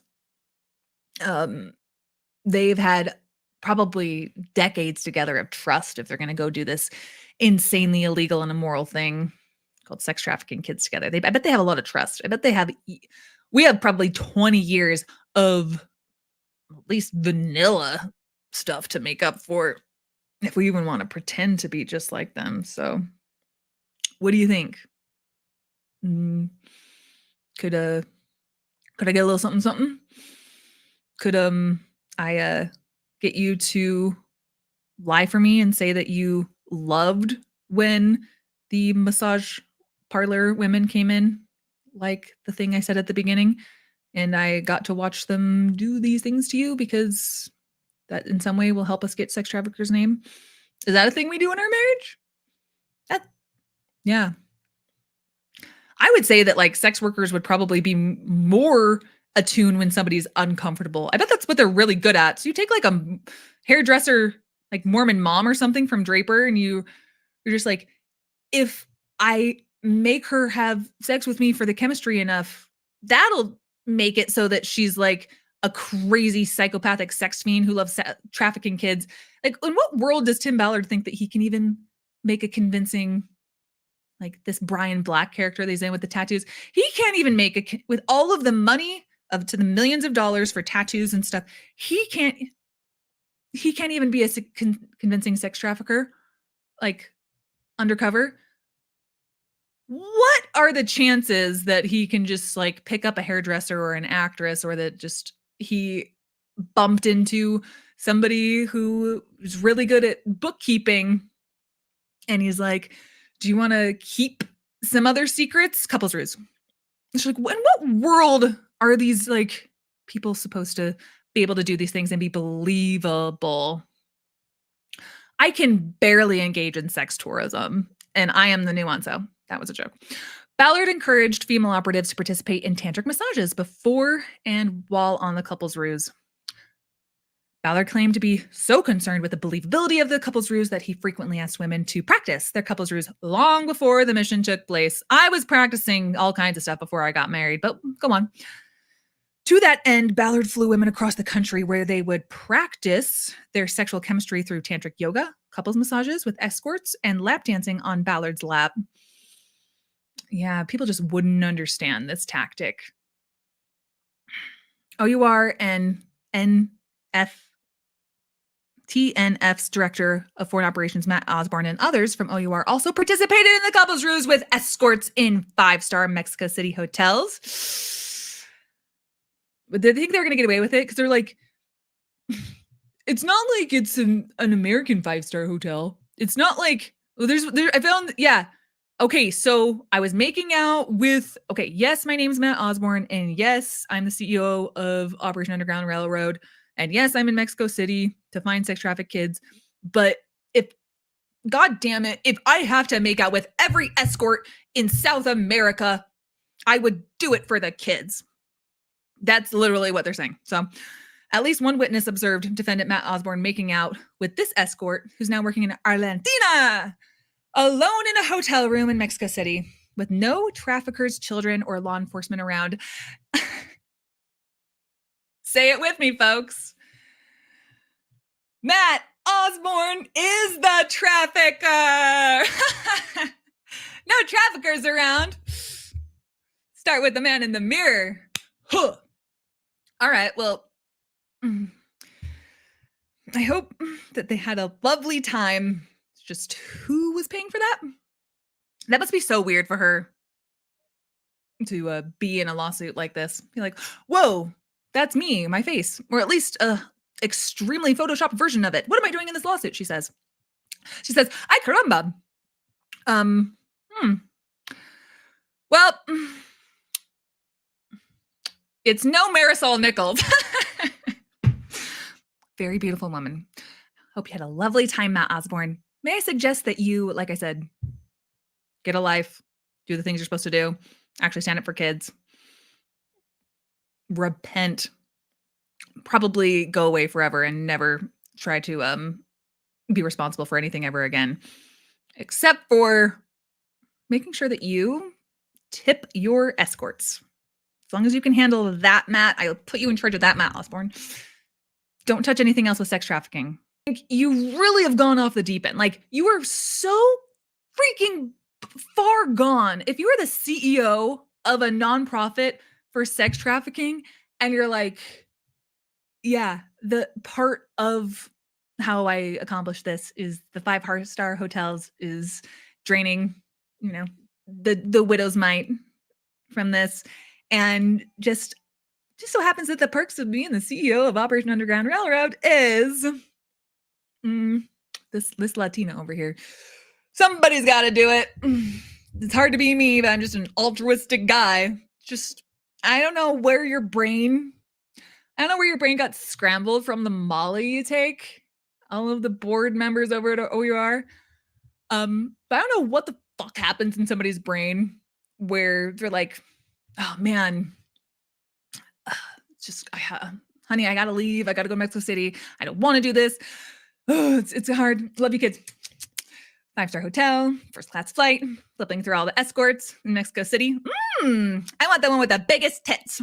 I want the tittiest tit Latina for me, Matt Osborne. I want to make out with her. Where's the text message that says like 10 more minutes? Here we go. This is the text message from Matt. This is Matt O up in the room if you need anything. If you have Wi-Fi password, I'll be in soon. Is that okay? Would you rather be with her alone? What's working best? Give me 20 more minutes, please. My ED pill just got off and this is an expensive night. So that's where they say he's been making out with her. Just like, what the fuck has gone wrong in your brain? Because I can't even think of an equivalent. Tell me the equivalent for like your line of work. Effed up thing to run your life on. And this is who has the like cornucopia of the most amount of money to be like, Tim Ballard, you don't like my tactics. You just don't want kids to get saved. You don't like me oiling up, Maria's tits over here. I save kids. All right. Sex trafficker. Is the sex trafficker in the room with us right now? Matt? Tim? Oh, it is. It's you. General Reyes participated in foreign ops where the couple's ruse was being implemented, where he stayed at the same safe house as Ballard and his ruse girlfriends and was aware of the couple's ruse. Again, AG Sean Reyes. I don't know if it's going to say how many times he cheated on his wife. Again, these are just allegations. I'm just like, I heard some things. I was right about the cocaine sniffing thing, and that was in here, man. Given that General Reyes is the highest law enforcement officer in Utah, this appeared to validate that the couple's ruse was a legitimate law enforcement tactic. Huh. Fiction. We made it up. We made this one up. It's a made up. Are we enjoying my memes? I am. Took a lot of time. Ballard also frequented strip clubs and massage parlors in the Salt Lake Valley with these women to practice the couple's ruse. So I'm going to skip most of this because there's some new stuff, there's some old stuff. Oh man, I do need to read this. However, Ballard was I can't read that word. It's too late. I can't do it. Fortuitously given his command to write a book for the Mormon Church declaring that the word of wisdom was not true doctrine. Did we decide on what that was about? Drop your best theories, friends. Thus allowing him to consume excessive amounts of alcohol, tequila, to his own volition, which he drank at strip clubs, massage parlors, on flights, and on trips to the point of passing out. So that's what it'd be like. These guys told me that I am such a fun drunk that it's actually good that I disobey the word of wisdom. It's so false that alcohol is good. They want me to write a book on how alcohol has blessed the cause of ending child sex trafficking. Because when I miss my $250,000 speaking engagements because I'm drunk and miss a flight, that's kind of what they want me to write the book on, about just like self-care and just getting out of the grind. Alcohol really helps you just pass out in pools of vomit and just get to spend some time with yourself. You don't get that enough. Good for you, Tim Ballard. Waking up in your own piss on the sidewalk outside a hotel in Texas. I know too much about this man that people think I'm making things up. It's because I weave metaphors and stories with things that are actually true, but I have to be like, that's a real thing. I knew. I hear somebody in the chat said they like my personality, so I'll keep with it for the next little bit. Upon belief and suspicion, yes, defendant Matt Cooper was given Tim Ballard drugs. Ballard has admitted to his alcohol use and his addiction to Xanax and Ambien. Ooh, I love a text. Tell me what you say. This is from Celeste Boris, and she did not want to come through. Celeste has one of the worst stories. If you watch the beginning of this podcast, and I did the little documentary thing, and I took clips of what she said happened in her statement. I don't want to repeat it, but that's Celeste Boris. That's his personal assistant that got roped into doing this. And all the way up until the allegations were coming out and Tim Ballard was being interviewed at Fox 13 by Adam Herberts. And Adam Herberts asked some basic question about how's the money being funneled? You doing anything shady? And Tim Ballard's like, I'm not taking this line of questioning. Come on, Celeste, let's get out of here. Tim Ballard's like, I didn't even ask if you were abusing that woman. He's like, let's get out of here. And so he walks out. I always wondered if when he walked out of that interview with a woman that looked like a personal assistant, I was like, I wonder if that's one of them. That's one of them. Celeste, and I think her husband, it's her and her now ex-husband, they're part of the lawsuit. So Tim Ballard wrote, Celeste, I love you.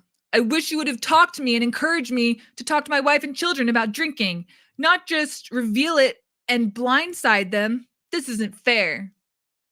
I was ready to tell them about my addictions to alcohol and the 50 other things on my time down here. Down here, it's my time to be an alcoholic. Just don't reveal that and blindside them. This isn't fair. Nobody is calling you a liar, by the way. I admitted to K, that means ketamine, it's his real first wife. I kid. I had been drinking, but I got sick on horrible food that night, and it kept me up until very late. I thought we could make it, as Alex said, we could on the second floor. I learned this again. I learned a lot of things from when I used to listen to Gavin McInnes when I was a right-winger. I have got street cred when I used to listen to the founder of the Proud Boys every day. I did the ceiling and the walls in this room listening to the Gavin McInnes show. This house was built on conservative talk radio, but I did learn some funny stories and little tips from Gavin McInnes as an admitted alcoholic. He's Scottish and he's like, it's a thing we just have to do. But he did tell me about the violent diarrhea. And I think Tim Ballard, he just didn't want to admit that he had diarrhea. Sometimes you're like, what the hell did I eat? And you're like, it was all that alcohol where my body's like, poison, get it out, get it out, get it out. So Tim Ballard, he's just lying. He didn't want to let everyone know that he had violent excrement. And he's like, I ate some bad food. It wasn't that I drank a whole bottle of tequila and it wanted to exit me as quickly as possible. Right? Right? You guys stick around and you'll learn something on the Nuancehoe YouTube channel. Through these couples ruses, both in the office and in the field, Ballard eventually engaged in coerced sexual contact with several women and propositioned others. Ballard participated in several sexual acts with the exception of actual penetration in various states of undress on ops missions. Ballard developed, and I hate this idea. Sorry, I gotta be a comedian who's got to stop on every word that I think is funny. Ballard developed a sexual position where he appeared he was having full-on sexual intercourse with his couples ruse victims while not actually penetrating. I love this idea where he's like, I'm just like a savant. I'm just like an artist. Like, you put me with a canvas of somebody that I can like sexually groom and manipulate, and I just am like a genius. I just like think outside the box, and we're just like in this pickle of a situation where I'm not allowed to use my pickle, sorry, but it's just everyone's like coming to me like, you know, Matt Osborne and all of my other operators who are doing the couples ruse, and they're like, damn it, I keep like penetrating women in the couples ruse. Tim, you've got to save us. You've got to be a leader. He's like, I'll figure it out. I'm going to tinker in my shop. I'm going to watch some videos. I'm going to get like a blow up doll. I will hustle. I will grind. And I will find a way to grind. I just ran right into that joke.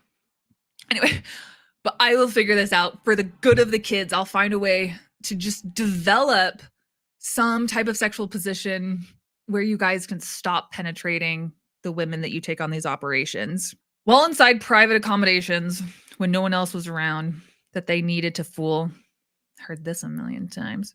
Ballard would claim that he and his female partners had to maintain the appearance of a romantic relationship at all times in case suspicious traffickers might be surveilling them at any moment. They literally have eyes on the inside of your vagina. So they got cameras everywhere. Yeah. When you walked through that metal detector, when you were coming into Columbia, there's literally a camera inside your vagina right now. And if we don't do something that married couples would do, literally, you don't even know how vicious these Colombians are. Yeah, we'll definitely be taken away from our family and we'll never be seen again. So, like, I wouldn't put it past Tim Ballard to say something like that. Ballard requested the women he invited to act as a significant partner, other to have a Brazilian wax. No comment, no notes.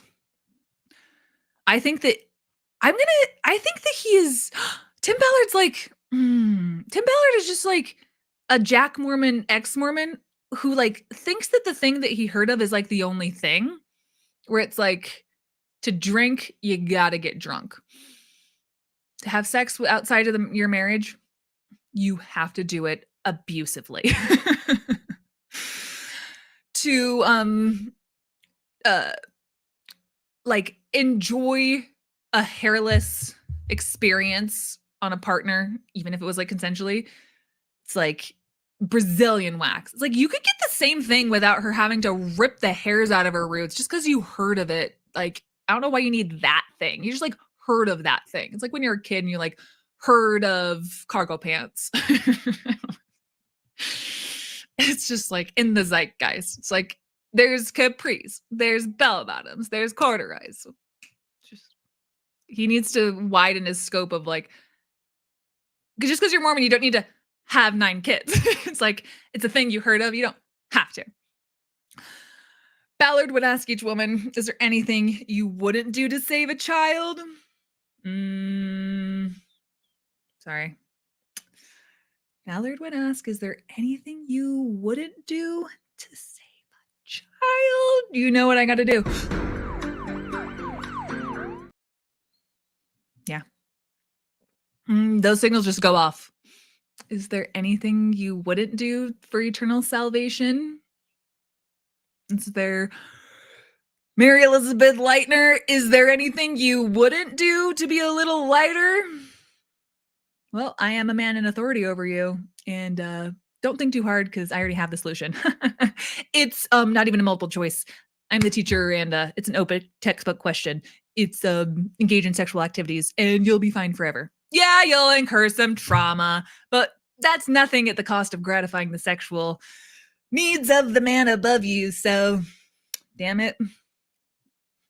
Must be hard walking around with vaginas that have cameras in them. Sorry, I got an outie. Can't help it, but that's how we were born. Can't help it. To further convince the women of his needs for them on the next ops mission, Ballard would badmouth previous female partners, claiming that the women who had allegedly gone on couples ruses in the past were crazy and claiming that they had fallen in love with him along the way. Outside of Tim Ballard, I just think generally, any breakup happens and the person is like, all my exes are crazy.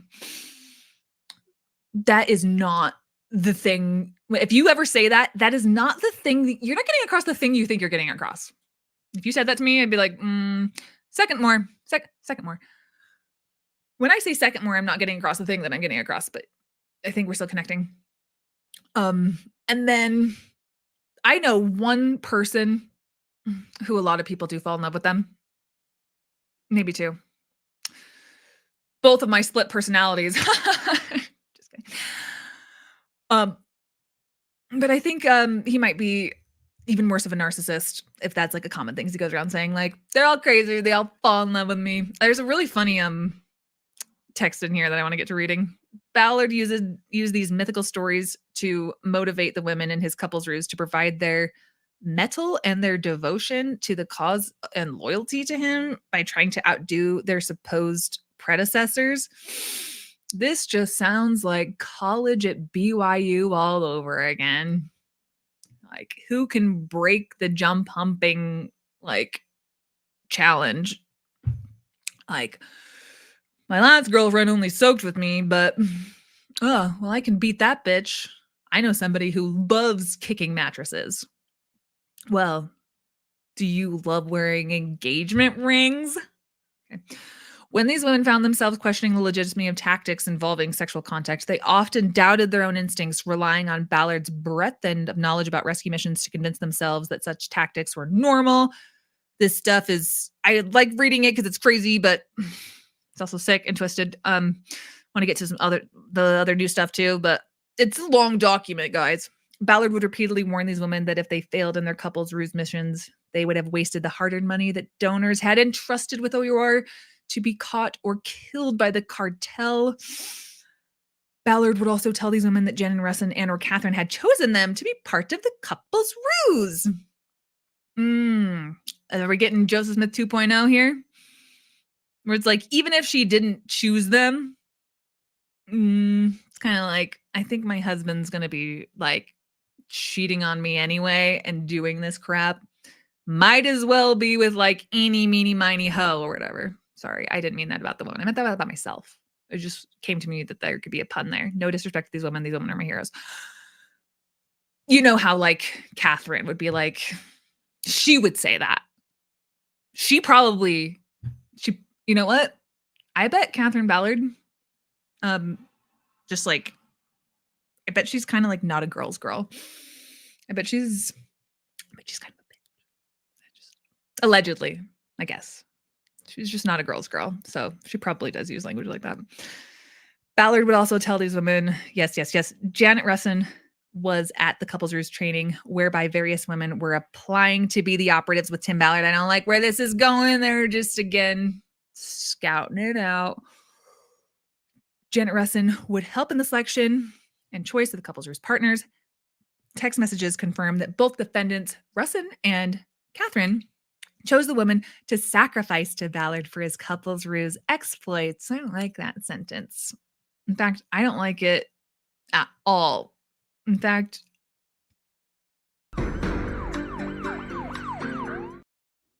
it's the only thing that keeps me going. I still have like 7 more memes I haven't used yet because I'm just stuck on my favorites. Ballard would use spiritual manipulation to coerce them into sexual contact. just when I think you've done everything, now you're using spiritual manipulation to coerce them into sexual contact. Tim, that's the final straw. Almost all the women involved are or were Mormon. I like the were one. If you're listening, reach out. I have talked to one of them. I don't know if she wants me to tell who they are, but it is a very good feeling to be this prepared by reading this much and stay up this late and be live streaming and this unhinged at the same time. To have one of the victims reach out and say, Kara, you're right on. To be honest, I love you reporting on the story more than anyone else. Everyone else who reports on it, they don't get us like you do, Kara. You're onto something. And I also think that you're prettier than Marisol Nichols. All right, she didn't say that part, but I did have a moment. I think we would be friends. How fun would that be? How fun would that be to just like sleep over girls' gab night? Pretend it's not traumatic and they can just be like, we can just pop popcorn and like put our hands like this and just like braid each other's hair and bend our knees and flick our feet and stuff. And I can be like, will you please spill the tea off the record on all the Tim Ballard stuff? Hit me, girlfriend. I don't need any evidence. I just want I want everything. And we just talk incessantly till the sun comes up and then go get a breakfast burrito. I can't say I would turn it down. So if you're listening, ladies, I'm a good listener. If the woman, and you guys deserve a trip to Greece, by the way. You're going to win this lawsuit. The main reason I do think, besides there's so many reasons I think the women are going to win the lawsuit, that Tim is guilty, and whatever happens, a jury will definitely find it. Like I said at the very beginning, that they are there's so many crimes that have been broken here, but just based on the fact that the nonprofit and all the people, they didn't freaking do their job to protect these women when Titanic. It's like he didn't steer away from the iceberg when he had like the paper right in his fucking hands. I mean, in his hand. Sorry. It's like that kind of thing. It's like, what the freak are you thinking, guys? It's like they everything was to serve Tim Ballard. It's like, you didn't think you'd hit a freaking iceberg, you know? Almost all the women involved are or were Mormon. Nuancehoe's here for you. If the women said she was not Mormon, Ballard would exclaim, "Oh, that's great. That means you're more open-minded." And then if they said, "Oh yeah, I'm Mormon," they'd say, "Oh, you're more easy to manipulate." I mean, keep those on the inside, Tim. Good idea, little Timmy. Ballard did claim that President M. Russell Ballard had given Ballard permission to do the couple's ruse as long as there was no sexual intercourse or kissing on the lips, and had given him special priesthood blessing as such.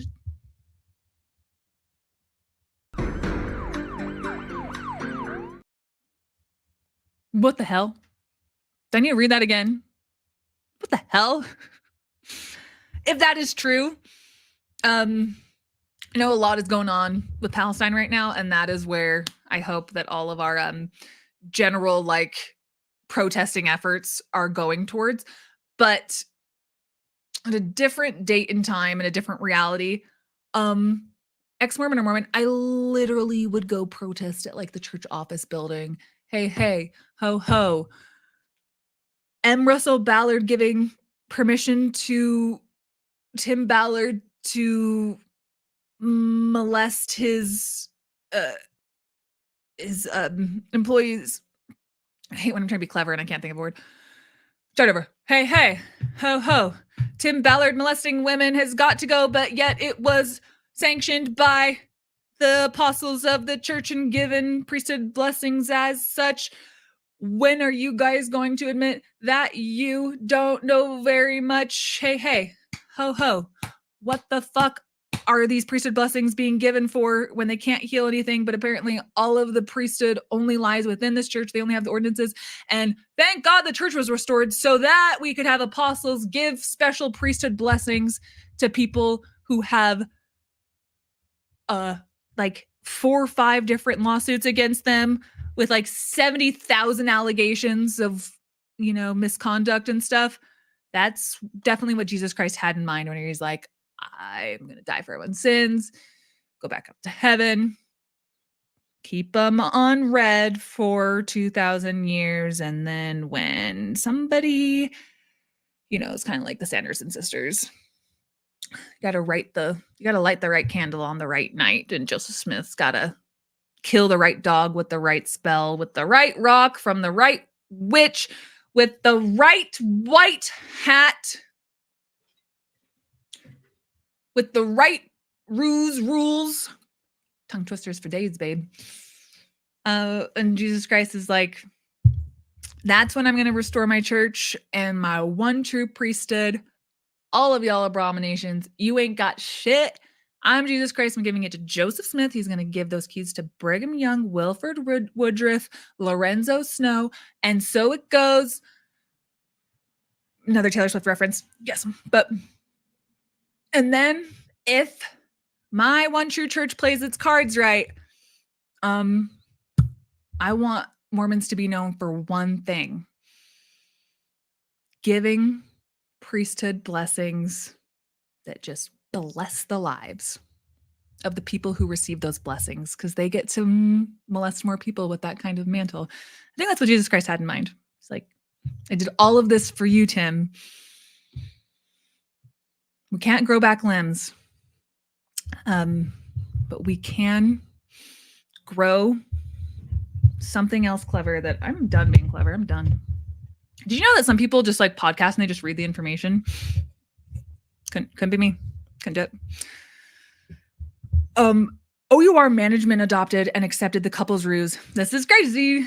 As a standard policy and procedure of the company. Is this company still? Can I go knock on its door and look around underneath tables and be like, hey, where do you hide the integrity? Knock, knock, Nuancehoe here. Remember when you and your management adopted and accepted the couple's ruse as a standard policy procedure of the company that you guys all know is on unfounded claims of how to actually, in any way, shape, or form, do anything remotely linked to saving kids? I'm doing quite the opposite. Whoa. Tell me where you keep the audacity, OUR. Standard policy and procedure of the company, and allowed Ballard unrestrained allowance on how he enacted the couple's ruse. He is a kid in a Randy store. I told you I was done being clever, but I can't help it. It's just how I am. Ballard would also claim that the passage from the Book of Mormon, in which a man kills another man, I knew this was going to come down to be a problem. It turns out when you put homicidal maniac passages of things in your holy text, of what we should aspire to do, people might take that the wrong way. Ballard would also claim that a passage from the Book of Mormon in which a man kills another man on the prompting of the Holy Spirit demonstrates that sometimes the Holy Spirit asks people to perform unconventional tasks. Your Honor, I'm innocent. Yes, there's bloody fingerprints. Yes, my prints are on the weapon. Yes, I wrote a manifesto. Yes, I live streamed my entire homicidal rampage. But sometimes, you know what you call murder in my religion, my religious freedom, it's called an unconventional task. So hate to call you a bigot there, Judge, but if you call me guilty, you just don't understand how the Holy Spirit works. I can send some missionaries to your house, though. Ballard would also claim to the women that defendant Janet Russin told him that he had been married to them in a previous life, and so their conduct was appropriate. What's up with Mormon men hitting on women with the old married in a previous life pickup line? That would take like some responsibility to do things and treat her well and commit and stuff. But you got no commitment problems if you say like, you look like my wife in a previous life. And me and my previous wife,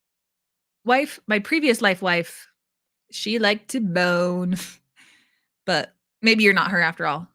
Oh, Tim Ballard, access and power, and you speak with God, and you're about to be apparently the prophet according to your ketamine trips. If you say that I look like your last wife from your last life, it's not just me. It's my psychic, and my wife. And if there are two women who know what my previous wife looks like, it's definitely going to be the people who have the biggest vested interest to cover up for my sex crimes. So I don't ever want to come across disrespectful when I'm talking about the women, but it's an overall character. Okay. Quick commercial break because I need to drink some water. Don't go anywhere. Let's see what else I have in my commercial arsenal. All right. Don't go anywhere. I mean, I'll let you leave. I'm not Tim Ballard. I'm not trafficking you into this YouTube video and you have to stay, but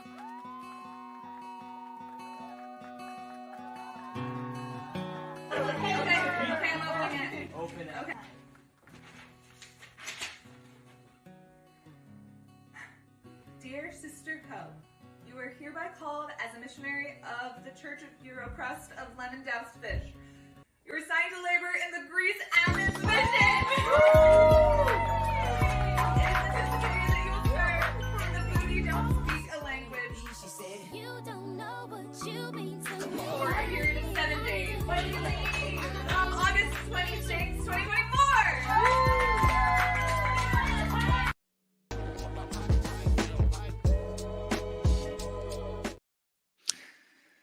We all deserve a little bit of lip gloss after we effortlessly take down Tim Ballard. There's still 1,000 bajillion pages of this document left. And I committed to only reading new things when I started this, but if I have you and I have a little bit of caffeine in me, yeah, I'm going to read the whole entire document.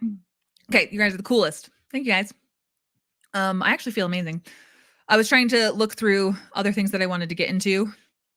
And again, there's too many things that are fascinating. For example, have you heard of this old thing? This is insane. Ballard would also claim that his female ruse partners, that if his wife Catherine were to die, he would immediately marry them. There's also the things about how Ballard had this future blessings to be the United States Senator. From Tom Harrison from Visions of Glory, and was just like, I see greatness in you as the future United States Senator, President of the United States, and ultimately the Mormon prophet to usher in the second coming of Jesus Christ. No offense if though anything in that 3, especially the Mormon prophet one, that one I don't know what you're doing in this live stream. But if those are your aspirations, beautiful, more power to you. But can we just talk about like, it's just kind of like super basic? I don't know. I think it's like, I think Tim Ballard just grew up with like, I do believe from talking to his friends that Tim Ballard is really just a beta who it wants so badly to, look like a type of alpha who has his shit together, whatever. But I do have on good authority that he only surrounds himself by other yes men. That's why there's so much turnover. He has so many falling outs with people because he's just a beta trying to play big boy.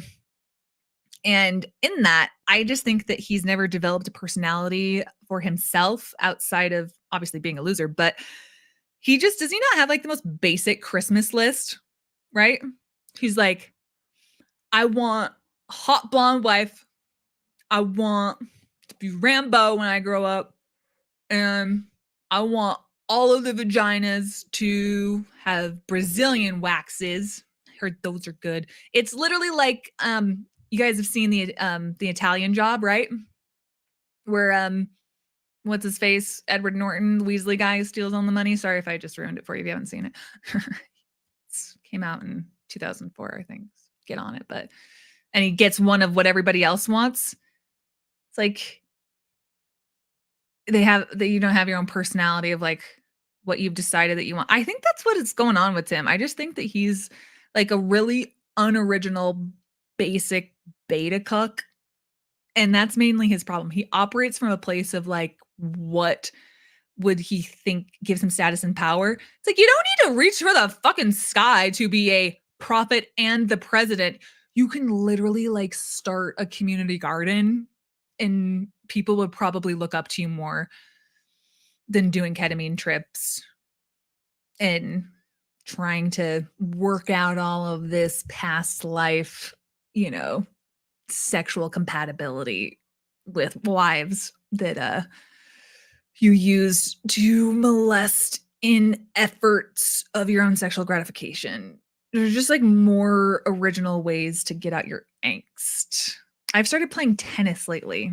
They told anyone it would put everyone's lives at risk on the ops mission. It was necessary to save the trafficked children. And because it was blessed by President Ballard to be the future president of the United States and the Mormon prophet of the church, after women were coerced into engaging in sexual activity with Ballard, he used their encounters to his advantage, sending them some of the women that say something to the effect of, "We will have so much shit on each other. We will be deterred into silence on things forever." Cult leader. Cult leaders do that. Do not participate in that in any realm. You will have to pay for it when somebody has mutually assured destruction. Question your life choices. Do it, I say. This is getting funnier by the hour. I don't even feel tired. I feel like, I don't know. I actually feel like I've never felt before because I've never in my life been awake for this long. Ballard also threatened the women that he was tracking them with their burner phones and company phones he provided. What a loser. Sorry, I have no more creative things to say. This is getting funnier by the hour. 183, at least 2 marriages have broken up as a result of Tim Ballard's action with these women. What a loser. There's a lot of interesting stuff in here, but I can assume there's not a lot for me to riff on because it's about like real estate holding. Probably they use the word divest. I see the word equity in here. Subsidiaries are being thrown around. Just that's not really like my forte. But it does have something interesting about in fact, even though members of OUR help design. So remember how we talk about aftercare and Tim Ballard's like, aftercare. You guys are, if you think we don't do aftercare, you're crazy. Here's pictures of kids eating at a table. Never seen those kids again. Here's a house that we rented for them. No idea what this picture is, but I feel like I should throw it in the slideshow. Tim Ballard is like very disingenuous when it comes to aftercare, and there's interviews with like the lead of the aftercare department. I think it's this blonde woman, and if I ever saw her in the street, man, would I give her a dirty look. Can't remember her name right now. I just think that Tim Ballard's like mindset and a lot of people there, it's like, forget all like the filming and the badassery stuff. Like even if you were legitimately saving kids and like totally not understanding the country, the culture that you're in, that you just have like a superiority with your religion, your culture, how things are done, that you, because of who you are as a Mormon white guy, you just probably don't listen and you're there to teach, the way to go. When there's just systemic issues and they can't be saved by somebody coming in and being like, woo, rescued you from that massage parlor. You're free. Go fly. Oh no. You got hit by an airplane. But in this scenario, it's like a really dark, not funny joke of like releasing a kid and he just gets snatched up again, It's hard to make jokes. Anyway, aftercare. Who else are you going to read this entire document with if it's not me? Anywho, the apparent scheme being used was that the large real estate donors would take their IRC section 1013 exchange monies. I definitely knew before reading this that monies, plural, was spelt IES. Wasn't news to me. I was like, obviously. Definitely know what all that means. But this is interesting. This is where it gets nefarious-er. Yes, sir, nefarious-er. Tim Ballard's like, how's all of our crimes coming? Yes, sir, nefarious-er. Tim Ballarder. Please give me money for something that you're laughing at, because I really am like, don't trust anything I'm saying right now. I'm in a room alone and I can barely read the comments. Love you. Anyway, as a tax write-off, OUR and the other NPOs, I probably know what that means. You can tell me, would then donate the money back and forth, running the money into what Ballard calls in his journal that he left in his EA car, a sanitizer company. I've seen that show on Netflix, Ozarks. I see where you're going with this. Sanitizer companies then use the money to purchase real estate and other assets in third world countries. Oh, like rehabilitation houses. I am sounding tireder with my pronunciation. I will admit that. Rehabilitation houses. Is that what you guys are buying it for? Oh, great. You're investing for the kids to have aftercare. Is that? Oh, no. Using a for-profit company that aligns with the nonprofit and then providing either dividends to the donors who are really investing using OUR as a sham 501c3 NPO. If you guys remember, I'm very proud of my 501c3 nonprofit status. There's a lot of statuses that you come by in life. Boy, is there a lot. And the status is, you don't want to let anyone else tell you who you are in their own, you can't create a status just by what everyone else thinks of you. It's got to come from inside. But in this one rare case, mine came from the IRS. I'm taking this whole thing down later. I don't trust any of it. Ballard was becoming very agitated that people in OUR were trying to betray him because of his use of the couple's ruse. How dare you betray me? It would have been a betrayal if M. Russell Ballard said, like, you probably should go report that rape that you committed to the police and stuff. Oh, everyone's betraying me. I tell them my secrets. Betrayed me by telling me that I should be accountable for them. That's literally how narcissists think. Don't trust it. In order to push back on OUR for trying to limit his couple's ruse exploits, Tim Ballard loves to push in on things. On January 4th, 2023, Ballard started a founders group that consisted of former CEO founder Tim Ballard and all his cool friends. Only the Founders Club gets to hang out. I want all my beta cucks. Matt Osborne, you're in. CEO David Jacobs, you're riding sidecar. Dimitri Schumacher. You can carry my bags, but you're in the cool club, whereby a secret cash account was set up called the MS Williams account to fund Tim Ballard's operations, where he would take his couples or his partners, both on behalf of OUR and the Nazarene Fund, into strip clubs and massage parlors. Upon information and belief, the MS account has been kept hidden from auditors. No kidding. Where did they learn that from? Mormons got a Mormon, I guess. Ballard claims that hundreds, if not thousands of kids have been rescued in these strip clubs and massage parlors. Nope. Fun factoid. I really think Tim Ballard operates from this paradigm where it's like things he's heard of. Brazilian waxes, like Aston Martins. I'm mixing up him and Italian Job, but you get the idea. And it's like anywhere where people are doing like non-Mormon things, they must be doing the most seedy, disgusting, most evil thing in the world. I guarantee you, we walk into a strip club in Salt Lake City, go find one. Go look up on Google's Maps. Okay, let's go to Trails. That's where my friend Molly used to work. Now she has her own. You guys should go visit her. She's got her own cabaret bar. I guarantee Tim Ballard was like, you guys following this? Because I probably would have thought like that. Like anywhere where alcohol is present or like anyone's doing anything not Mormon, it's up for Satan's ticking. What is stopping them from having 26 kids in a chicken coop behind the strip club? Tim Ballard claims hundreds, if not thousands of kids have been rescued at strip clubs and massage parlors. Bullshit. Have you ever asked a kid to give you a massage? They do not know the first thing about any kind of energy work, reflexology. If you said you rescued thousands of kids from copper mines in the Congo, I'd be like, yeah, because that's where the kids are being enslaved. I can see it literally on the phone that I hold in my hand.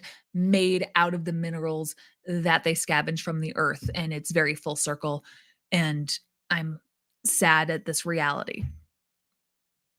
But if you're telling me you're rescuing thousands of kids from massage parlors, when you know that Africa exists and that there is literal slaves, and how many times do we know that Tim's like, all right, Catherine, I'm leaving on a couples ruse trip with my couples ruse girlfriend over here that you picked out because you want me to do these things for unknown reasons. Anyway, Catherine, I'm leaving on this trip to the Bahamas or wherever. As we know, I don't need to repeat this, but like they would literally be like, anyway, well, now we're here. What do you guys want to do? Are we here to like, do you have some plan? Is there like some whole like trafficking operation? You guys, on my previous videos, you guys seen this? Where like, they're like, oh, yep. I typed in massage parlor, a stripper club, and alcohol bar. Google Maps. Here's one for you, and one for you, and one for you. Oh, were these like, did you get some tip? Is there like, have you been infiltrating? No, it's just like a simple Google search, and I go there and I just go ask for like a racier scene. And then what happens? And then somebody goes home and brings me their child or their girlfriend. And then I say, you're under arrest. Huh. Operation Underground Railroad. In early 2023, OUR began another bizarre and misguided ops program. I can't take another bizarre ops program. I have been reading all your bizarre ops programs and I don't want to do it again. I have, you guys know who this is? Zoom in your computers right there. I have King Curtis right there. What's my friend gave me this one? I am not listening to your rules. Wife swap. Having a good time, and I wouldn't change a thing. Operation Bodyguard, where Ballard would frequent as many strip clubs and escort services as possible in Miami, Florida. He's a go-getter. Can't say he did not hit every strip club in Miami when he was there. Who can blame him? With the purported purpose of trying to find children that are being trafficked, Ballard was unveiling a new program in Miami at the same time as he was attending a premiere of Sound of Freedom at a gala that was being held there. Ballard arrived intoxicated to Miami the next day and began preparing for the gala, the screening, and to meet as many escorts as possible in Miami. At the same time, back at home base in Utah, female operator OUR, who had previously accompanied Ballard on these couples ruse ops, JJ, had come forward to OUR management and reported that Ballard had used the couples ruse to deceive. Are you? Groom and manipulate her into participating in sexual acts with him, many of them violent acts. I don't like that. I don't like that at all. Upon belief and suspicion, Ballard penetrated JJ, and much of the couple's ruse. I'm sorry. Sexual activity with JJ was done not only under false pretenses of the couple's ruse, but there were also done as violent sexual acts as well, consistent with what he did to plaintiff Kara Lynch, Sasha Hightower, Mary Hall, and unnamed plaintiff Anne Celeste Boris. That is consistent across all the other women who are like, me too, you too? Oh my gosh. It wasn't just like, I don't know, different stuff. Again, he's probably, I got Tim Ballard figured out. I could write a much better like Sound of Freedom of like his life, but it's accurate. I don't need to study him at all. I've got him psychoanalyzed. You guys know where I'm going with this, right? Again, he's one of those guys who's like, I'm such a suave guy. Good thing that I'm able to do this couples ruse thing, because just in like my regular Mormon monogamous marriage, people don't understand. Like my wife doesn't even appreciate my moves. Like I do this one thing, ladies go crazy for it. So it's just like, I don't know, it's like jackhammering with a finger or something. It's just like, you're proud of that? I saw it in a porno once. Have you like asked her how she thinks of it? I haven't asked her how she feels about anything. If she doesn't like this, I mean, what else is there? You know what I mean? I just think some guys, they just don't think outside the box. That's Tim Ballard's problem. You might have been thinking, whoa, he's thinking way outside the box. He's thinking outside of the legal, moral box. he's such a basic bitch Mormon man. Like I said, he's like, would I want to be aspiration wise? What if I said prophet? What if I said president? It's like, get something original here. Open up like an artisan bakery. Like, wouldn't that be fun to be that person? But Tim Ballard's got to be like I'll be respected when I'm the senator. I'll be respected when I don't act with integrity, but I tell everyone that Jesus told me that he likes me the best and told me to run for senator. That's a true thing. Again, I have to remind people these are true things. He said Jesus told him to run for Utah, like the Senate seat, on like October 10th. And then I was just like, set my alarm nice and early, watch the sunrise, and I was like, is today the day that Tim says he's running for senator? Or did Jesus lie? Zip, nothing from him.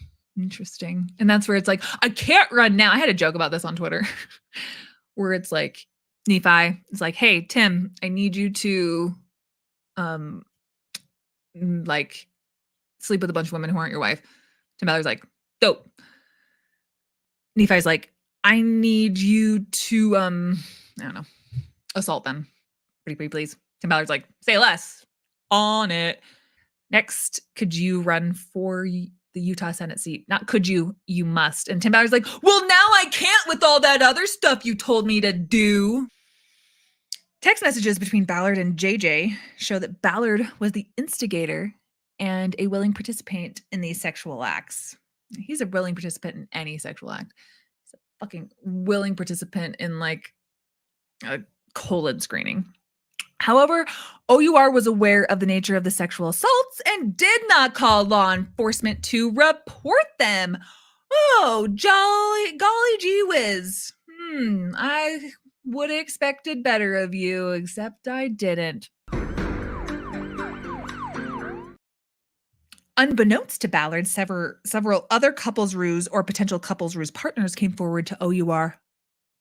Dun, dun, dun, dun, dun, dun, dun, informing OUR that Ballard was abusing the couple's ruse for his own sexual gratification. Not like us. We're using the couple's ruse. We're just using it like Matt Osborne. He has all these people coming to them. And he's like, oh, yeah, good. You guys are seeing Tim Ballard abuse it in that way? Oh, no. Bad, Tim Ballard. Nope. Cancel my 7 o'clock. Tim Ballard is the closest thing the church has had to Joseph Smith in a long time. Praise to the man, you know. Praise to the man who gave Tim Ballard the roadmap.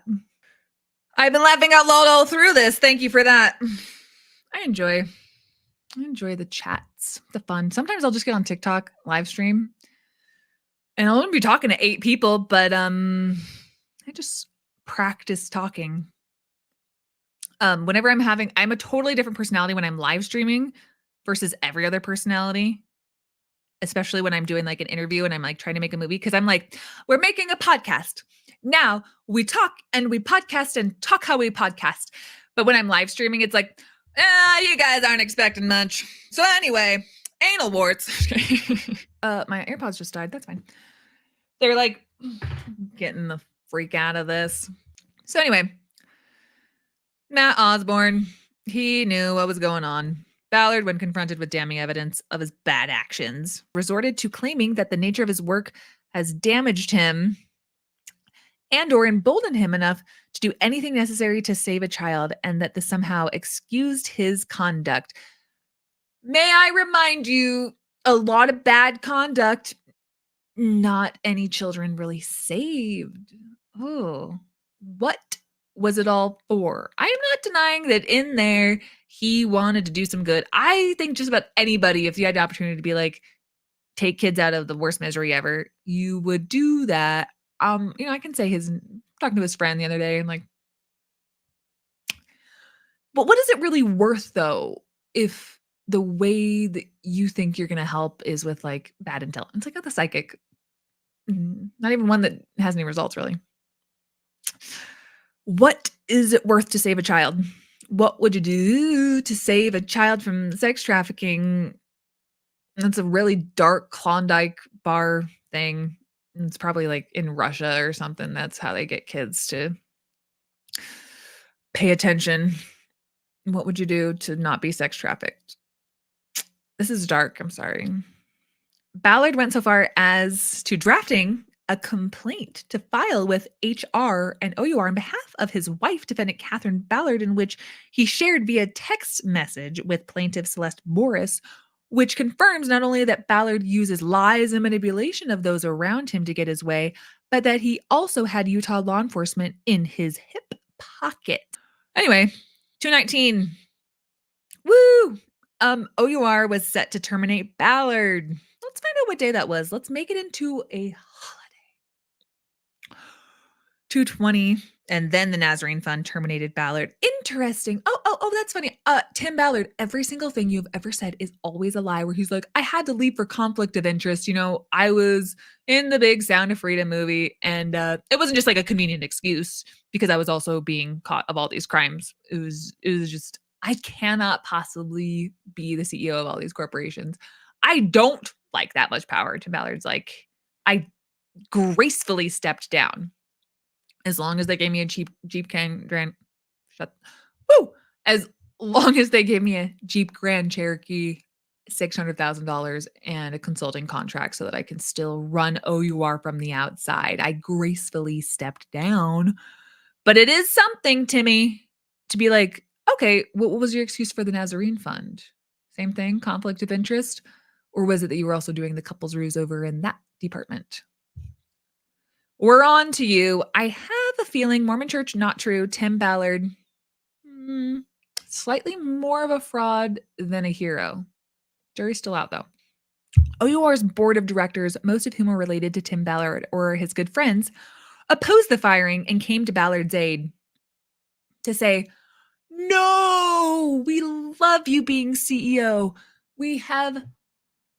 Our hearts are just in the right place to save kids. And we can't save kids without you, Tim. And Tim's like, I know, but people are not liking the way that I save kids with my penis so much. No, but you developed that one sex position. You did that, Tim. You were that guy who invented like dry humping.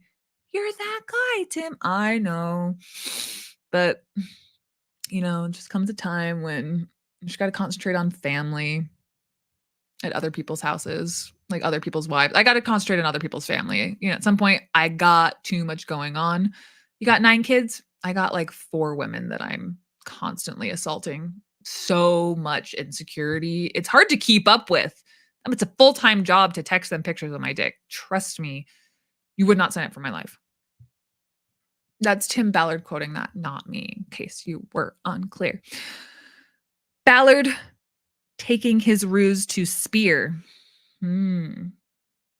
Rather than call the police or the FBI to turn Ballard into law enforcement because of his sexual assaults, a joint plan was hatched between OUR and Ballard whereby he would resign ostensibly because of the appearance of a conflict of interest, which is what Kara just said because she already read this 500 times.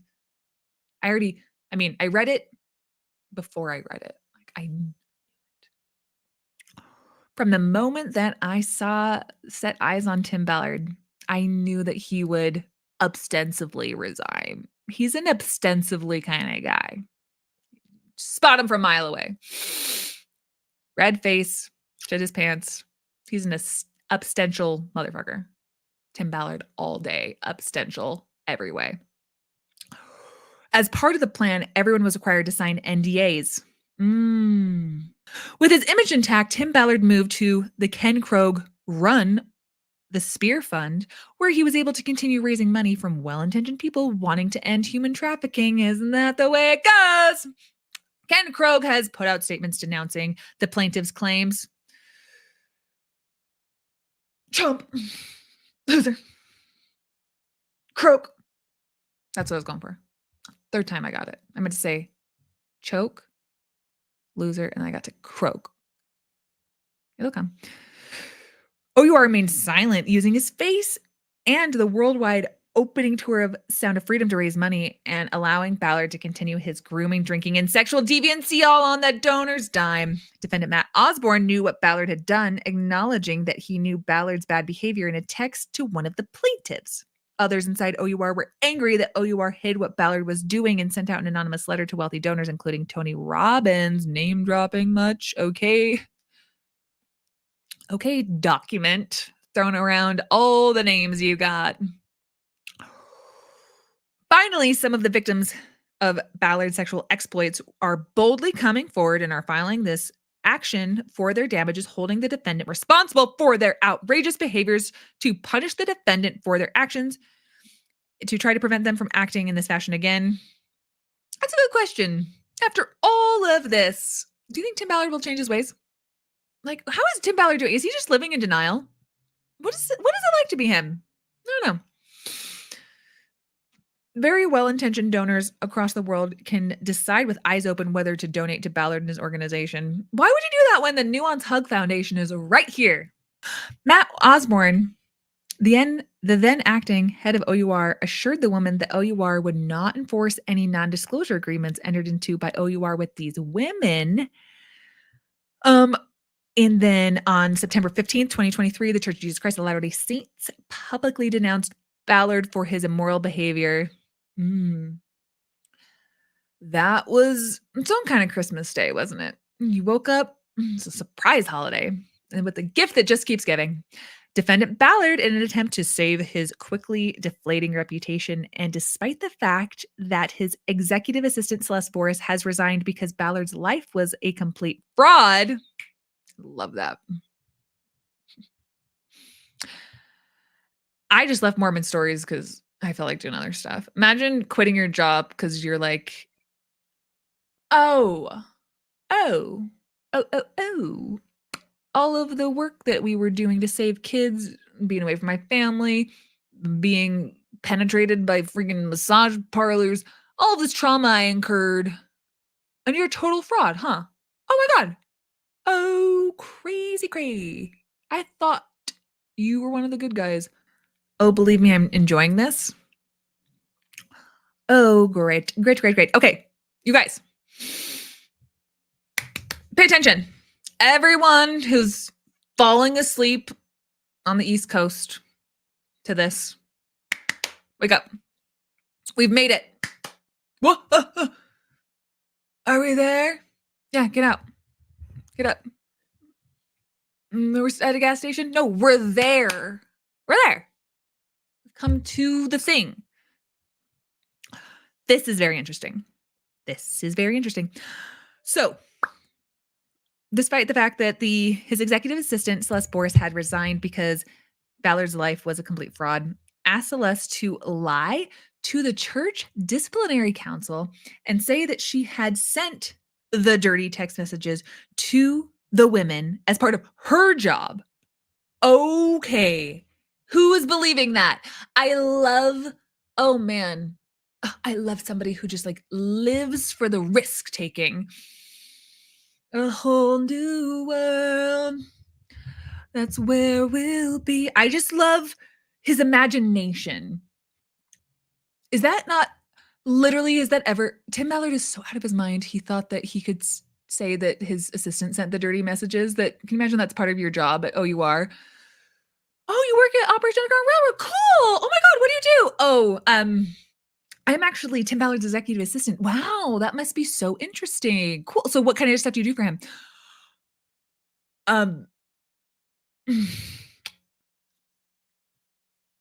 Well, most of it is stuff I am not even ready to admit right now to anyone, let alone a therapist. Really?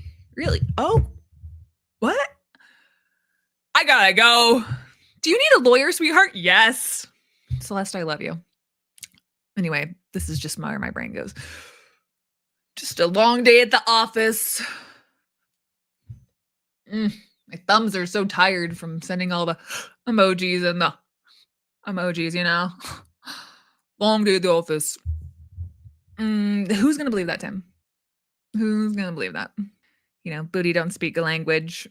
Doesn't need any explaining. You guys know what the emoji is, right? That was a pretty good one. Now, everyone at home, you try. Anyway, so asked Celeste to lie to the church disciplinary council and say that she had sent the dirty messages to the women. I like how dirty is like quotable. I bet the lawyer who's like, I'm just dealing with a bunch of Mormons, and they're like, this is some vanilla flirting. I don't mean to like, I'm taking this very lightly. So that's how we do it. Dirty text messages to the women as part of her job, which supposedly included preloading burner phones by dirtying them for use on ops. This isn't like something you can farm out, Tim Ballard. Pick a lane. You said that with your couples ruse partners that you need to make a whole new category, apparently, of like non-penetrative sexual intercourse because you need to have chemistry and everything that we've been talking about, because you got to have chemistry. But no, when it's like the actual stuff, like if you have like a boyfriend or a husband or something, it's like the cute messages they send, it's like the thoughtful stuff. And he's like, yeah, I'm just going to have my bitch ass assistant do that part. I'm really in it for the grinding. Well, isn't it like part, like you said, it was like, we need to like have chemistry with each other. No, I mean, I can just like chat GPT some text messages to send. It's just like about dirtying the phone up. But like, don't you want to like get to know me and like what I like and stuff? I can't really concentrate if your clothes are on, so we have to do that together. I mean, you can send me some pictures. I'll respond to those. But no, I'm just gonna have my assistant do that. Okay. But you were my wife in a previous life. I also ignored you then. So quit trying to change me. Okay. Ballard also asked Celeste Boris to obtain a letter from his bishop. Sorry, this is where I wake up, guys. This is interesting. Ballard also asked Celeste Boris to obtain a letter from his bishop of his congregation of the Church of Jesus Christ of Latter-day Saints to show to the press and the Catholic Speakers Organization that he was in good standing with the church. Celeste, did you just kind of mad at me right now? What's wrong, Timmy? I think it's because of, I don't want to talk about it. You can tell me anything, Tim. Well, they're just like telling me that they want to hang out with me and sell my books, and that I did a bunch of really immoral things, and they were just like good riddance. And Russell Ballard's not even returning my phone calls anymore. What could I do to help? Could you write a letter to my bishop and ask him if I'm still in good standing with the church? Sure, Tim. What do you want it to say? Will you make it say on like official letterhead? Because I'm feeling really down and I want to make some new friends with like Catholics, but they don't want me if my church doesn't want me. That's really hard, Tim. Yeah. Could you like get my bishop to write a note to the Catholics and say, on behalf of the Eagle Mountain, Utah Cedar Pass Stake and the Cedar Pass Ward, and date it September 17th, 2023, and tell him that after meeting with me, Tim Ballard, I find him in like super duper good standing with the Church of Jesus Christ of Latter-day Saints. Is that all you want it to say? And will you tell him to also write that I've never done anything wrong and that I'm really big and strong? Okay, I'll ask the bishop if he'll say that. Anything else, Tim? And just say that it's like binded forever and no takesies backsies. Tim, I don't know if they're going to allow that. Say if they ever once thought that I was in good standing, that nothing should change that. Well, Tim, didn't you just get denounced by the LDS Church 5 days ago? Yeah. That's a total misunderstanding, though. Vice News is a tabloid, and they are run by the sex traffickers.